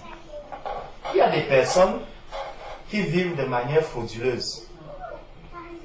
Tel quelqu'un est arrivé, tu as pris tu as fait de la fraude et tout, et puis tu as commencé à recevoir des avantages de l'État, tu as commencé à recevoir, et puis à un moment donné, tu te convertis. Waouh, le Seigneur est là. Comment je dois faire? Tu vas te repentir. Maintenant, quand on va encore te présenter, supposons que tu gagnais et les allocations et tout ceci, quand à la fin du mois tu vois encore ces allocations, tu dis, ouais, ça me calme maintenant au cou. Comment je vais faire maintenant pour me débarrasser de tout ceci? Pourtant, il faut t'en débarrasser. Chaque fois quand tu vas même prendre cet argent, ça te fait mal. Tu n'as pas envie de le dépenser. Tu n'as plus envie de le dépenser parce que ce n'est pas ton argent. Tu sais que ce n'est pas ce que Dieu a prévu pour toi. Tu es maintenant coincé. Qu'est-ce qu'il faut faire? Tu cherches donc maintenant à mettre les choses en règle. Tu mets les choses en règle, on te dit, ah, donc tu volais depuis. Tu volais depuis. Parce que quand tu t'engages sur ce chemin, il faut savoir que tu as emprunté un chemin, comme on a suivi tout à l'heure. Le Seigneur est avec toi. Maintenant, c'est le Seigneur même qui te conduit. Parce que quand tu recevais maintenant cet argent et que tu étais mal dans ton cœur, tu te sentais mal personnellement, c'est le Saint-Esprit qui te disait que non. Le corps, je suis le tabernacle, tu es le tabernacle. Je ne peux pas aller prendre des choses qui ne viennent pas du Père. Je ne peux pas. Donc, tu te retrouves là. On voit le compte en banque qui ne fait qu'augmenter, mais on arrive à la maison. Tu as maman, non, je n'ai pas, je suis à terre, c'est chaud. Tu n'arrives plus à prendre, l'argent ne fait que gonfler. Va prendre ton argent. Tu sais que ce n'est pas ton argent, parce que tu as l'Esprit de Dieu en toi. Tu n'arrives pas à vivre avec l'argent de la fraude. Le compte commence donc à gonfler. Maintenant, quand tu te retournes à l'administration, on te dit que, maintenant on va faire un redressement. Ça fait 15 ans que tu as fait cet argent. On va donc maintenant commencer à couper. Tu es un enfant de Dieu. La prière que tu as, Seigneur, mais je me suis repenti. Seigneur, mais oui, tu t'es repenti. C'est bien.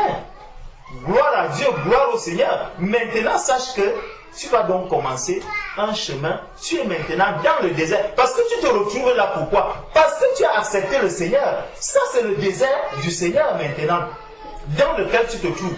Et c'est lui qui doit te mettre maintenant la bonne parole, les bonnes promesses en tête, tout ce qu'il faut pour que tu restes dans ce désert-là en t'attendant uniquement à lui.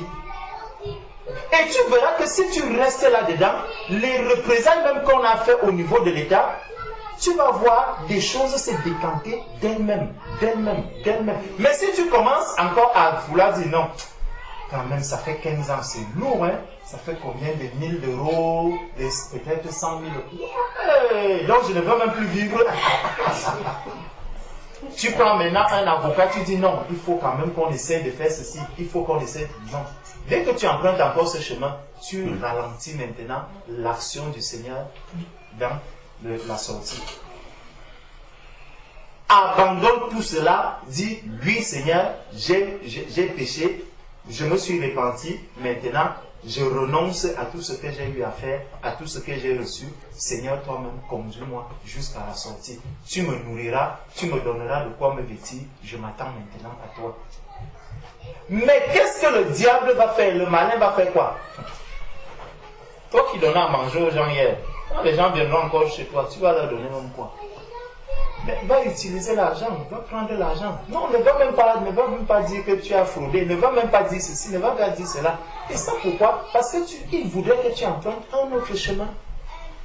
Nous refusons souvent le chemin, le désert. Généralement, on refuse le désert du Seigneur. Mais nous voulons nous retrouver dans notre propre désert à nous. le désert du Seigneur est différent de notre désert que nous-mêmes nous avons créé. Parce que quand tu te retrouves là dans le désert du Seigneur, tu vois que vraiment les choses vont devenir claires devant le Seigneur. Mais pour toi, ça sera très compliqué. Le regard des autres, ce que les autres penseront de moi, comment je suis devenu, comment ceci, comment cela. Tout ça viendra pour t'éloigner de te mettre en jeu face au chemin du désert que le Seigneur lui a fait pour toi. Donc, un seul baptême, un seul Jésus, un seul désert, le désert du Seigneur. Il n'y a pas deux déserts.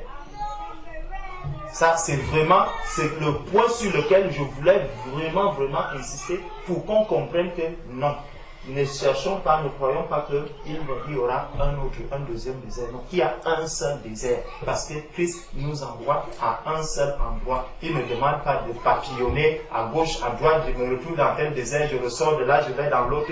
Non, quand tu auras fini ici, là, il va te continuer, il va te dire, voilà le deuxième endroit que tu dois emprunter. Après, c'est celui-là. Donc, sachons que le Seigneur nous appelle vraiment à marcher comme Jésus a rencontré. Et tout ça, si nous sommes vraiment lucides par rapport à la parole de Dieu, nous allons voir que nous marcherons, nous traverserons même le désert étant en paix.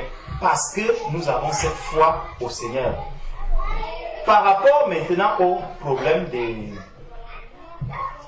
justement ce qui peut aussi nous amener à nous éloigner un peu du chemin du Seigneur. C'est quoi? C'est que par rapport au problème des pensées, regardons un peu, il y a quelque chose qui se passe. Lorsque j'aime beaucoup la sœur Danielle, elle sait que je l'aime. Qu'est-ce que le malin va faire? Maintenant, nous sommes assis. Je regarde la sœur Danielle, je dis, pourquoi la sœur aujourd'hui, elle m'a tué, elle ne m'a pas salué? Pourquoi ceci? Dès que tu ouvres cette petite porte, c'est fini. Tu arrives à la maison, quand tu dors, voilà Daniel que tu vois. Qu'est-ce que Georges était même? Regarde, Georges avait un pantalon noir aujourd'hui, lui il croit qu'il est même quoi? Ça commence petit à petit. Pourquoi tu ne rêves pas d'une chinoise qui est à des milliers de kilomètres? Est-ce qu'on s'est déjà posé cette question? Généralement, celui qui est le plus proche, celui qui cherche même à avoir des bonnes relations avec toi, je vous assure, le malin va te mater. Vous ne pouvez pas imaginer le nombre de rêves que je fais par rapport à mon frère. Dès que je vois un truc comme ça, je me mets à genoux, je dis, Seigneur, tu ne permettras pas que cela puisse arriver. Tu te mets à genoux, tu pries, tu loues le Seigneur. J'envoie le message à mon frère, mon bien-aimé, passe une très bonne journée, que Dieu veille sur toi. Quand tu fais ça, je t'assure, tu es en train de balayer toutes ces mauvaises pensées. Amen. Nous vivons beaucoup par des rêves et ça c'est parce que le diable a vu que il veut avoir vraiment l'amour quand le Seigneur veut. Le Seigneur a dit, à ceci tous connaîtront que vous êtes mes disciples si vous avez l'amour les uns les autres. Quand il voit que je commence déjà à aimer Maman Tecle, du véritable amour, il va te bombarder maintenant, boum, boum, boum, boum, boum. Il te met tout ça dans la tête. Si tu ne fais pas attention, c'est fini. Tu seras avec elle dès que tu la vois. Oh non, c'est Maman Tecle. Tu as vu, elle avait même une chaussure aujourd'hui. Je ne sais pas pourquoi c'est à côté de moi qu'elle est venue s'asseoir. Je ne sais pas. Tu vas commencer à épier ces petits mouvements, ces petits gestes. Et c'est comme ça que tu vas t'éloigner du Seigneur. Tu croiras que je suis encore en train d'adorer le Seigneur comme il se doit, alors que le Seigneur voit que ton cœur n'est plus bon vis-à-vis de cette personne. Amen. Donc, je vais louer le Seigneur, je vais louer. Mais quand même ma soeur qui est en train de louer viendra m'embrasser. Elle m'embrasse comme ça alors qu'elle n'est même pas en train de... Je la vois, le Seigneur m'a montré dans les rêves ce qu'elle est en train de faire. Quel Seigneur te l'a montré? Le Seigneur a dit, on connaîtra, tous connaîtront que vous êtes mes disciples si vous avez l'amour les uns les autres. Quand l'amour commence à monter, en même temps le malin aussi va chercher à casser casser cet amour, à détruire cet amour. Et là, les mauvaises pensées vont commencer à jaillir vis-à-vis de mes frères, vis-à-vis de mes soeurs, vis-à-vis de telle personne, vis-à-vis de telle personne. Et c'est pour ça que le Seigneur dit que tu peux même avoir, dans 1 Corinthiens 13, il dit tu peux avoir toute la sagesse si tu n'as pas l'amour. Les pensées mauvaises que le diable va faire, ça ne te servira à rien. Tu auras même toute la révélation, mais parce que tes pensées vont être mauvaises, le diable va t'attaquer au niveau des pensées, ça va détruire tout le brin d'amour que tu as. Et tu vas commencer à parler du Seigneur, ça sera juste de la lettre. Tu ne vas plus vivre la parole de Dieu, parce que l'amour est au-dedans de toi. Jésus-Christ est mort à cause de l'amour, par amour pour nous. C'est par amour qu'il s'est livré lui-même. Jésus pouvait faire tout ce qu'il avait, tout ce qu'il voulait faire, il pouvait le faire. Mais c'était pour venir nous montrer que vraiment, je vous aime. Je vous aime. Il est venu sur la terre, il s'est livré lui-même à cause de cet amour. C'est par amour qu'il a fait. Donc, même si je connais, je sais que la femme doit être soumise à son mari. Si tu es soumise à ton mari, si tu n'as pas l'amour vis-à-vis de ce mari, ça ne sert à rien. Tu aimes ton frère, tu vas venir rendre visite à ton frère, tu viendras même lui donner à manger. Si ce n'est pas par amour, ça ne sert à rien. Tu vas faire tout ce que tu voudras. Si ce n'est pas par amour, d'abord, il faut que je puisse avoir vraiment l'amour au plus profond de moi pour pouvoir faire toutes ces choses. Et que cela porte du fruit. Même dans la vie de la personne vers qui je vais manifester cet amour, il faudrait que ça vienne du cœur. Si ça ne vient pas du cœur, si je le fais pour montrer juste aux autres, la personne qui est en face de moi, regardons un peu l'image de la dame qui avait donné, qui avait déposé la pièce qu'elle avait dans le tronc. Elle a fait de tout son cœur. Elle a donné tout ce qu'elle avait. Donc je peux venir rendre visite à mon frère Sébastien.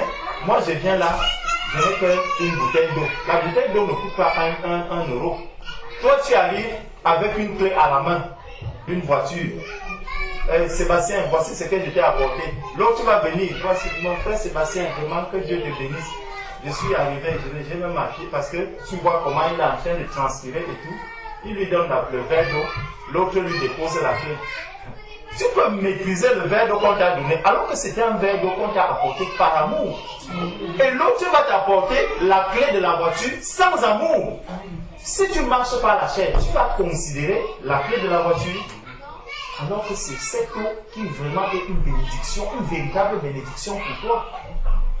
Donc, vraiment, faisons toutes choses par amour. Même les mauvaises pensées, nous allons les éteindre, les détruire. Amen. Avec l'amour. Lorsque l'amour est vraiment débordant en nous, toutes ces mauvaises pensées, mes frères, mes soeurs, tout ça va disparaître si vraiment nous avons cet amour.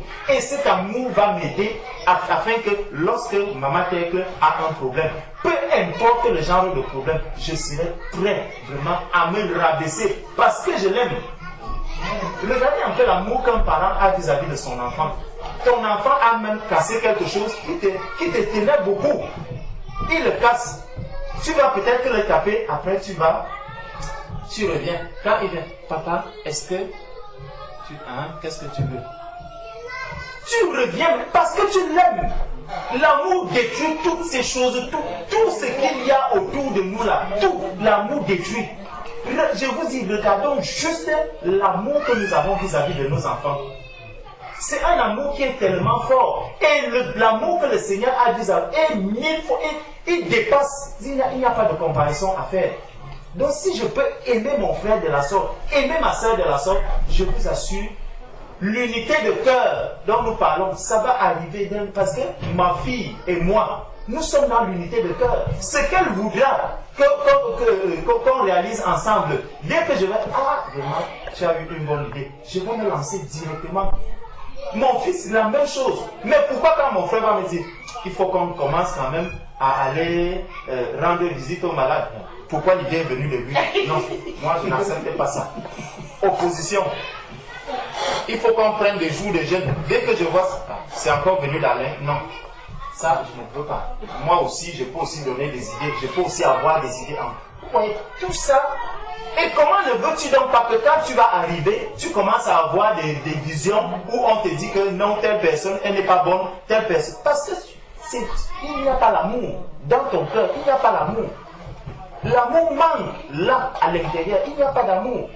Et la parole de Dieu nous dit que tu ne peux pas dire que tu aimes ton frère, que tu aimes Dieu et tu n'aimes pas ton frère. Non. Si tu aimes ton frère, ça veut dire que tu aimes aussi Dieu. Donc, il faudrait que cette expression de l'amour puisse jaillir au plus profond de nous. Il puisse jaillir au plus profond de nous. Et dès que l'amour là vraiment va s'installer, dès que cet amour là sera vivant en nous, si j'aime véritablement mon Dieu, Dieu, lui, il me dit déjà qu'il m'aime. La question c'est, est-ce que moi j'aime vraiment Dieu? Donc vous voyez, ça veut dire qu'à tous les niveaux, on peut se tromper. J'ai dit, je suis en train d'aimer, je veux aimer Dieu comment? J'aime Dieu parce que je veux que Dieu me sorte d'un désert dans lequel moi-même je me suis retrouvé. Ça, ce n'est pas l'amour de Dieu. Dieu va te dire que non, ce que tu dis là, tu ne m'aimes pas. C'est faux. Je connais ton cœur, tu ne m'aimes pas. Tu veux que je te sorte de là où tu allais te trouver. Tu veux entraîner Dieu dans le faux que tu es en train de faire. Dieu dit non. Je reviens ici. Là, je saurai réellement que tu m'aimes. Et il y aura donc ce combat entre ma volonté, ma manière d'aimer le Seigneur. Il y a une seule manière d'aimer le Seigneur. Il a dit celui qui m'aime, c'est celui qui garde mes commandements. Donc, il n'a pas donné deux choses. Si j'aime le Seigneur, je garde ses commandements. Voilà comment je manifeste l'amour. Il n'a pas dit, tu gardes mes commandements et tu fais non. Et si je garde le commandement du Seigneur, je les mets en application. Ça suit, le chemin est le même. Donc, voilà ce que je voulais ajouter par rapport à ce que le frère a dit. Si cela peut vraiment nous aider dans notre marche. Amen. Amen. Amen. Moi, je veux juste apporter, je ne sais pas non, par rapport à ce que le frère Georges vient de dire, par rapport à l'amour. C'est vrai, le Seigneur dit aimons-nous les uns les autres. Mais on voit aujourd'hui que l'amour d'aujourd'hui, il y a trop d'attentes dans notre amour. Il y a trop d'attentes dans l'amour. Je t'aime parce que j'attends de toi quelque chose. J'aime telle soeur parce que j'attends d'elle, etc. Si telle soeur ou tel frère, je l'appelle et qu'il ne m'appelle pas, c'est-à-dire que je veux croire que cette personne-là ne m'aime pas. C'est-à-dire que j'attends aussi, quand je lui fais quelque chose, je veux qu'elle me rende la même chose aussi. Alors c'est ça que j'appelle l'amour attente. On attend trop de notre amour là. On te donne, la personne te donne son amour, il attend aussi que toi tu lui rendes quelque chose de cet amour là. Alors ça ne devrait pas être ça. Tu donnes ce que le Seigneur a déposé en toi, cet amour que le Seigneur a déposé en toi, on le donne à notre frère, on le donne à notre prochain, sans rien attendre, Parce que la récompense vient du Seigneur, c'est le Seigneur qui nous récompense de ce que nous faisons, cet amour-là que nous donnons aux autres. Donc aujourd'hui, il y a un peu trop d'attente. Oh, je t'aime parce que, c'est moi seul qui le sais, j'aime telle soeur parce qu'elle me fait ceci, j'aime tel frère parce qu'il me fait ceci. Le jour où il arrête de le faire, il n'y a plus d'amour, l'amour est parti. Donc vraiment, n'attendons rien quand nous aimons quelqu'un. Aimons-le de l'amour que Dieu a déposé en nous. Il faut qu'on aime notre prochain de cet amour-là. C'est très très important, c'est ce que j'avais à dire. Moi, ce que j'avais ajouté par rapport à ce que le frère Alain avait touché comme dans le début de son sujet, était le chemin étroit. Ça m'avait beaucoup touché cette semaine parce que j'avais compris quelque chose, un événement qui s'était passé devant moi. Je ne vais pas peut-être ouvrir la parenthèse de cette histoire-là. Mais je pense que très souvent, le chemin étroit dont on parle, et que le frère avait beaucoup insisté dessus, il n'y a pas de chemin. Et il n'y a pas beaucoup qui empruntent ce chemin. Si on fait beaucoup attention, c'est que quand on commence à donner sa vie à Dieu, quand on commence à marcher avec Dieu, il y a forcément des personnes, des amis, des frères, des sœurs qui veulent t'amener à emprunter le deuxième chemin. Pourtant, avec Dieu, il n'y a pas deux chemins. C'est un seul chemin. Regardez bien, si on prend, je prends bien l'exemple, comme il avait touché tout à l'heure, du cas de Noé. On pense que quand Noé était en train de construire l'arche qu'il avait reçue du Seigneur pour pouvoir construire cette arche-là, est-ce qu'on pense que les gens qui étaient là, de cette ville, ne se sont pas mis à se moquer de lui? Parce que là où il construisait l'arche, il n'y avait pas la mer à côté. Là où il construisait, il n'y avait pas la lagune, il n'y avait pas d'eau. Les gens, sûrement, ils se disaient, ce vieux-là, il devient fou. Comment construire un truc comme ça où tu n'as même pas de l'eau à côté, tu n'as même pas la mer à côté, et comment tu vas déplacer ça pour partir jusqu'au bord de la mer, jusqu'à la mer, parce que peut-être la mer était soit à 50 ou 100 km même de chez lui. Mais vous savez, il y a toujours ces personnes-là pour nous amener au découragement. Il y a toujours ces personnes-là pour nous amener à emprunter un autre chemin, plutôt de croire en ce que Dieu nous demande. Lui, il est resté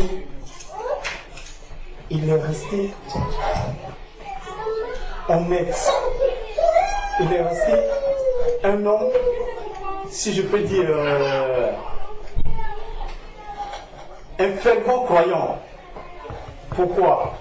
Parce que sûrement les gens se sont moqués de lui.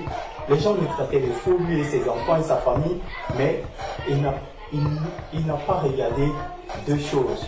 Il avait un seul chemin qu'il devait suivre, le chemin et la révélation que Dieu lui avait donnée.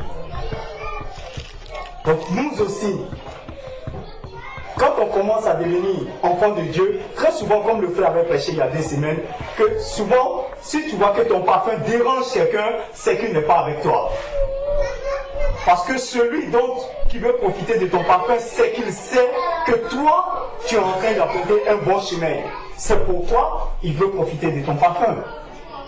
Mais si c'est loin de ton parfum, c'est qu'il y a un problème. Et c'est ça, très souvent, quand on devient enfant de Dieu, il y a toujours des parents, des amis, des collègues. Quand ils voient ton comportement, ils commencent à te traiter de quelqu'un qui n'est plus normal, qui commence à perdre la tête. Mes frères et sœurs, quand les gens commencent à te traiter comme ça, dis-leur seulement une seule chose.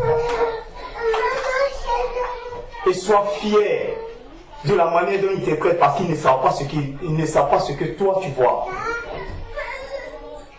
Très souvent, quand la bénédiction est proche, il y a toujours des gens qui veulent toujours détruire ta bénédiction. Mes frères, ne nous laissons pas distraire par ces choses-là, par ces personnes-là. Parce qu'ils ne voient pas le monde comme tu le vois. Ils ne comprennent pas les choses comme façon tu comprends. Eux, ils comprennent selon le monde. Toi, tu comprends selon la parole. Et comme le frère a dit, si nous ne marchions pas selon la parole, c'est que nous sommes en train de marcher dans le vide. Nous sommes des brebis égarés, des brebis perdus. C'est pourquoi ce chemin dont il a parlé, c'était un très bon sujet. Parce que la semaine, ça m'avait vraiment touché. Pourquoi? Parce que le dimanche dernier, j'étais au culte. J'avais du mal à m'asseoir parce que j'avais pris un coup au dos, tout ça. Et quand je suis rentré, le frère avait prié automatiquement pour moi. Mais moi, quand j'ai eu le choc, j'étais au travail. Je n'ai pas bougé. Dans le véhicule, j'ai commencé à prier. Et je savais que j'allais avoir la guérison. Pour moi, j'allais avoir la guérison parce que j'ai prié d'abord dès que j'ai eu le choc. Et si je n'étais pas confiant, je n'allais pas prier sur le champ. Après, il y a un frère qui m'a appelé. Quand je lui ai expliqué le mal, il m'a dit, mais va à l'hôpital, va rapidement aux urgences. Mon cher, il lui a dit, j'ai déjà prié et j'ai confiance que je vais guérir. Voilà le frère Georges qui est là. Je l'ai appelé pour lui dire, Dieu m'a fait grâce. Je suis guéri, j'ai repris le boulot. Même mon employeur me disait que ce genre de mal-là, tous ceux qui ont eu ça ont fait 1 mois, 2 mois à la maison. Moi, j'ai fait 4 jours et je suis revenu au travail. Je bénis le nom de Dieu pour ça. Amen. Pour dire, quelque part, même mes collègues qui m'appelaient, ils disaient, ah mais toi, il faut qu'on trouve quelqu'un pour te remplacer parce que tu vas prendre peut-être 1 mois, 2 mois à la maison, tout ça. quand ils m'ont vu retourner au travail, ils étaient surpris. Je leur ai dit c'est la grâce de Dieu. Et c'est Jésus qui est avec moi. Amen. Même si eux ils voulaient m'amener à d'autres idées, mais moi je sais que ma prière et la prière des frères et sœurs ce jour-là a fait un effet sur ma santé. C'est pourquoi frère, la route étroite, le chemin étroit, il ne faudrait pas qu'on joue avec. Amen. Ce n'est pas un jeu. Il y a des personnes, des collègues qui sont toujours prêts à nous amener, à rétrograder, à toujours changer de chemin, mais restons toujours fermes sur celui à qui nous mettons notre foi. Amen. C'est ce que je tenais à ajouter. Amen. Amen. Amen.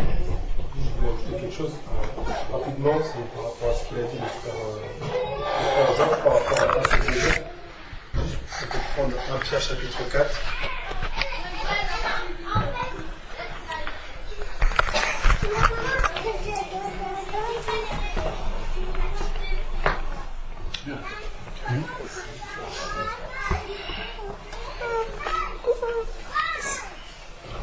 Pierre chapitre 4, à partir du verset 12.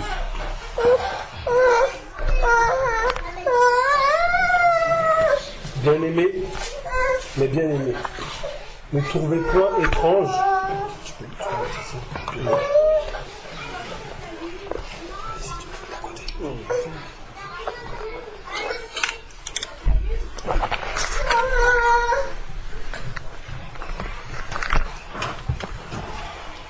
Mes bien-aimés, ne trouvez point étrange quand vous êtes comme dans une fournaise pour votre épreuve, comme s'il vous arrivait quelque chose d'extraordinaire. Mais en ce qui vous participiez aux souffrances de Christ, réjouissez-vous, afin qu'aussi à la révélation de sa gloire, vous vous réjouissez avec allégresse. Si on vous dit des injures par le nom de Christ, vous êtes bien heureux, car l'Esprit de gloire et de Dieu repose sur vous, lequel est blasphémé par ceux qui vous noircissent, mais pour vous glorifier. Que nul de vous ne souffre comme un meurtrier, ou un larron, ou un malfaiteur, ou curieux des affaires d'autrui. Mais si quelqu'un souffre comme chrétien, qu'il n'en ait point de honte, mais qu'il glorifie Dieu en cela. Car il est temps que le jugement commence par la maison de Dieu. Or, s'il commence premièrement par nous, quelle sera la fin de ceux qui n'obéissent point à l'évangile de Dieu? Si le juste est difficilement sauvé, il comparaîtra le méchant et le pécheur.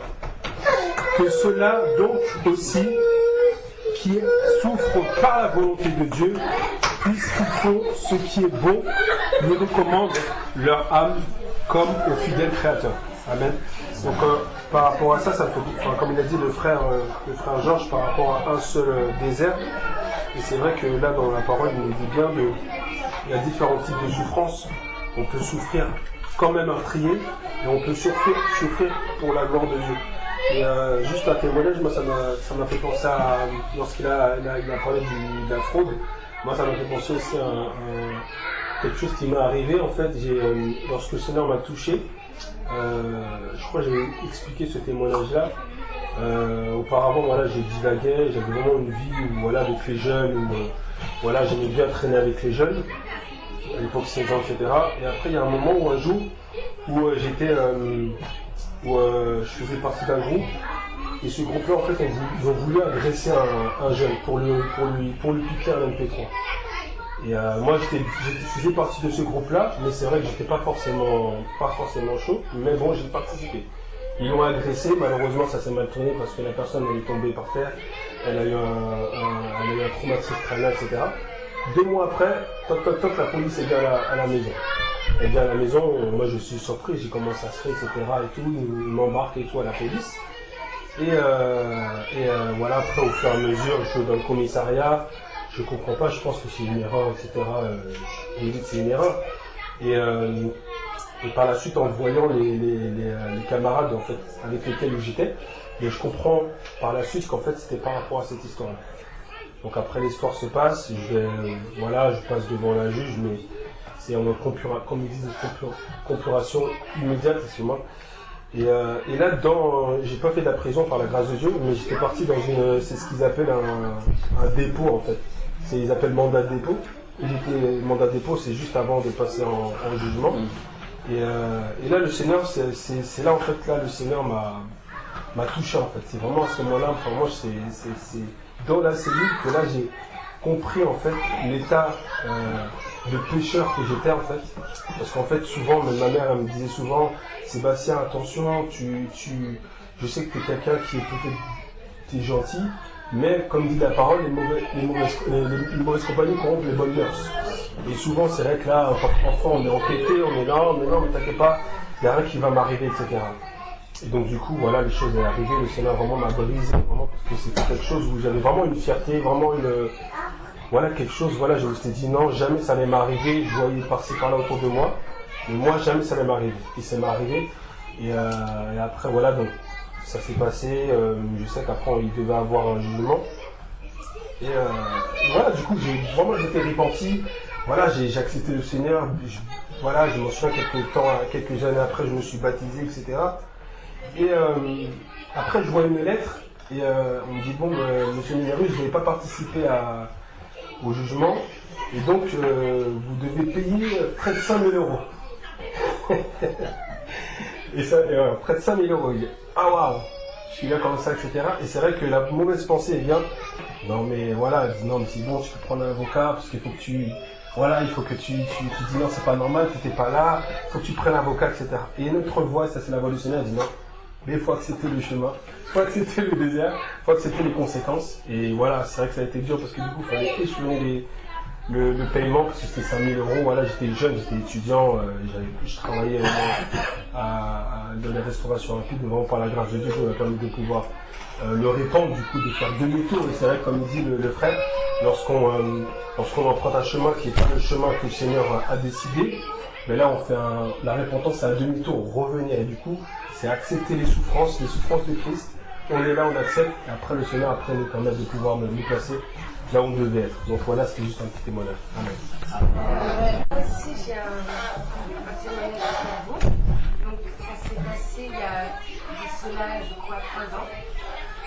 J'ai des amis à moi très proches à moi qu'on a fait la seconde ensemble et nous sommes tous en seconde, donc nous avons tous notre brevet, à part certains qui sont éloignés de nous et qui ont préféré traîner avec la mauvaise fréquentation, ce qui a fait que dans tout notre groupe, la moitié a eu son brevet et l'autre moitié n'a pas eu son brevet. Donc ça fait qu'il y avait 50% de réussite. Et tout le monde était très choqué parce qu'ils étaient tellement abus de leur personne, ils se croyaient tellement au-dessus de nous, leurs amis qu'ils connaissaient depuis petits, que quand ils n'ont pas eu leur brevet, ils n'arrivaient même plus à nous adresser la parole, tellement ils avaient honte, ils avaient très honte. Et même avant ça, ils faisaient des mauvaises choses avec les filles, ils incitaient des gens à faire des mauvaises choses avec eux, et par la suite c'est des petits trucs comme ça qui font qu'après tout le monde a envie de faire la même chose et du coup ça incite leurs petits frères, leurs petites sœurs à faire la même chose et quand ça leur arrive ils ne comprennent pas et ça va de fil en aiguille, c'est tout le temps comme ça, tout le temps comme ça, tout le temps comme ça et ils ont fait, comment je peux appeler ça, une sorte de règlement de compte qui a très très mal tourné parce que y a un de nos amis qui a pris une balle perdue et qui est mort, donc là il est mort, donc du coup ses amis étaient avec lui. Et en fait ils fuyaient en fait parce que les autres les poursuivaient avec des battes, des pistolets et des barres de fer. Donc ils fuyaient. En fait pour sauver leur vie ils fuyaient. Donc ils ont fui. Et il y en a 3 de mes amis qui ont réussi à se cacher là où ils habitent. Et l'autre, il est trébuché, il est tombé, donc il s'est fait attraper, ils l'ont tué. Donc le temps qu'ils arrivent pour venir le récupérer pour l'emmener à l'hôpital, c'était déjà mort en fait, c'était déjà fini. Il était déjà mort. Donc du coup, ça a fait que ça les a choqués et je pense que pendant toute notre scolarité, en fait, c'est resté en fait sur eux et ça fait que ils n'ont pas pu, on va dire, aller au-dessus de ça. Et il y en a certains qui sont encore choqués. Donc ça fait qu'ils se disent pour lui ou parce qu'ils ont fait ça, il faut que je me venge, il faut que je refasse l'appareil à la personne qui lui a fait ça, etc. etc. Et c'est tout le temps comme ça, tout le temps comme ça, tout le temps comme ça. Et c'est pas la première personne, il y a eu encore plein de personnes qui ont le même sort que lui et qui n'ont rien fait. Enfin, pas rien fait, mais dans son cœur, je sais que ce n'était pas ça qu'il voulait. Exactement. Enfin, il voulait pas perdre sa vie si jeune. Parce qu'ils avaient quoi? Ils avaient 13 ans, 12 ans. À 13 ans, 12 ans, on fuit pour sauver sa vie. Alors, quand on va avoir 20 ans, on va faire quoi? Ça m'a choquée. Donc, moi, j'ai préféré prendre mes distances parce que moi, j'ai déjà vécu des histoires comme ça et tout. J'étais presque limite à devenir une dealeuse. En fait, il restait ça et j'en devenais une. Et j'en ai parlé à mes parents. Et je leur ai dit que oui, vous voyez, à l'école, je vois ci, je vois ça. Il y a des gens qui parlent de ça, il y a des gens qui parlent de ça. Ils font des secrets dans le parc et tout ça.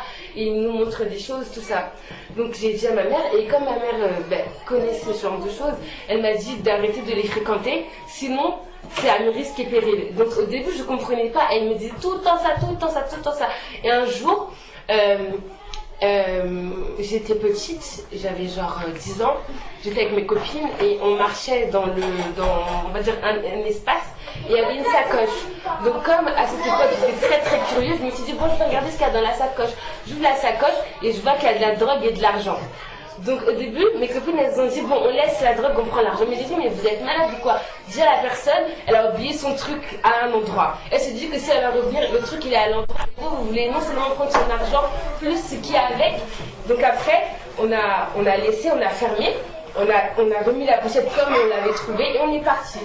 Et il y a eu encore une deuxième histoire comme ça aussi, où là où j'habite avec mes parents, on était dans un parc. Et en fait, en été, il y a un endroit, on va dire, le parc est divisé en 4 parties en fait. Il y a la partie des enfants, la partie, on va dire, de nous les adolescents, la partie de ceux qui font des trucs de contrebande, et l'autre partie c'est bon pour sortir et rentrer dans le parc. Donc du coup, ils étaient près de la sortie et d'entrée, et ils étaient aussi près de l'aire de jeu. Donc ils profitaient de toute cette espace-là pour mélanger l'esprit en fait des enfants, des gens. Ils commençaient à les apporter là, en fait, essayer de les détourner, genre, tiens, prends ça, 10 €, tu vas acheter ton suite, tiens, prends 20 balles, tu vas acheter, je sais pas, tu vas acheter ta paire, ou tiens, tu vas compléter ci, tu vas compléter ça pour acheter ça, pour acheter ça. Et ils profitaient de ça pour avoir des dettes sur eux. Donc ça veut dire que, ah, mais regarde ça, regarde, t'as vu, j'ai pris 50 € de dette avec lui, et il m'a dit que si je lui donne pas, il va me faire ma fête et tout, il va venir chez moi, il va me taper, il va taper ma mère, il va taper mon père, et moi j'ai rien, donc je peux pas me défendre et tout. Donc, ils sont là, et du coup, ils profitent de ça, et à partir du moment où ils ont réussi à les avoir, et ben c'est bon, genre ils sont avec eux, et là ils sont bloqués morts. Ça veut dire qu'ils prennent des amendes, enfin des dettes de 15 000 €, ça peut aller jusqu'à 200 000 €. En fait, c'est des dettes sur une vie en fait. Ils commencent à l'âge de 10 ans et jusqu'à ta majorité.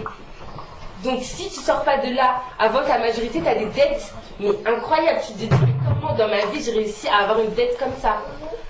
C'est un truc de malade.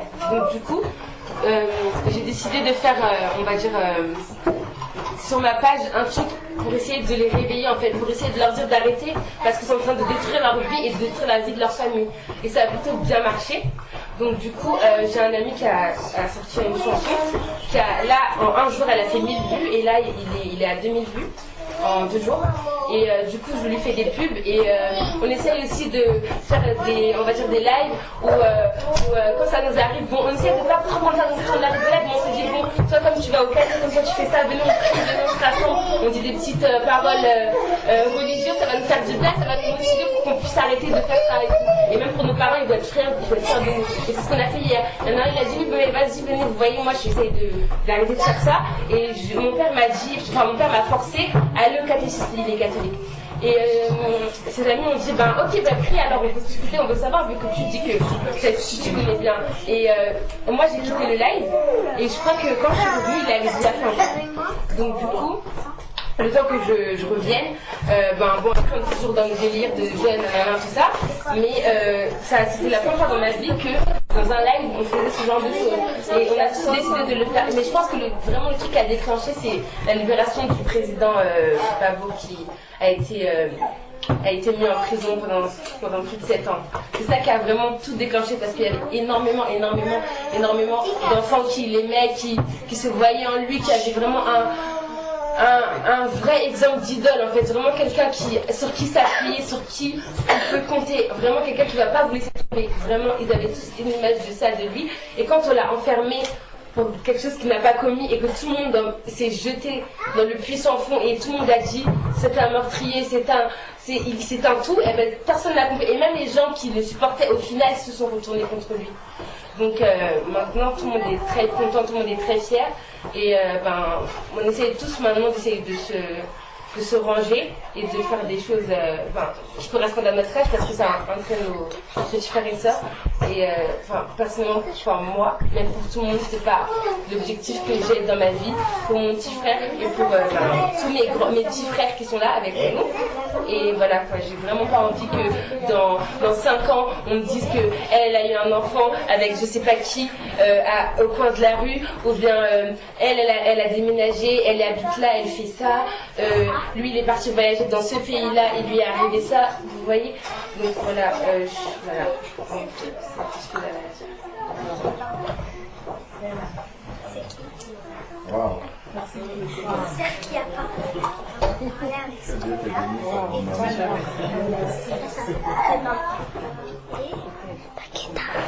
Makeda, c'est déjà grande là.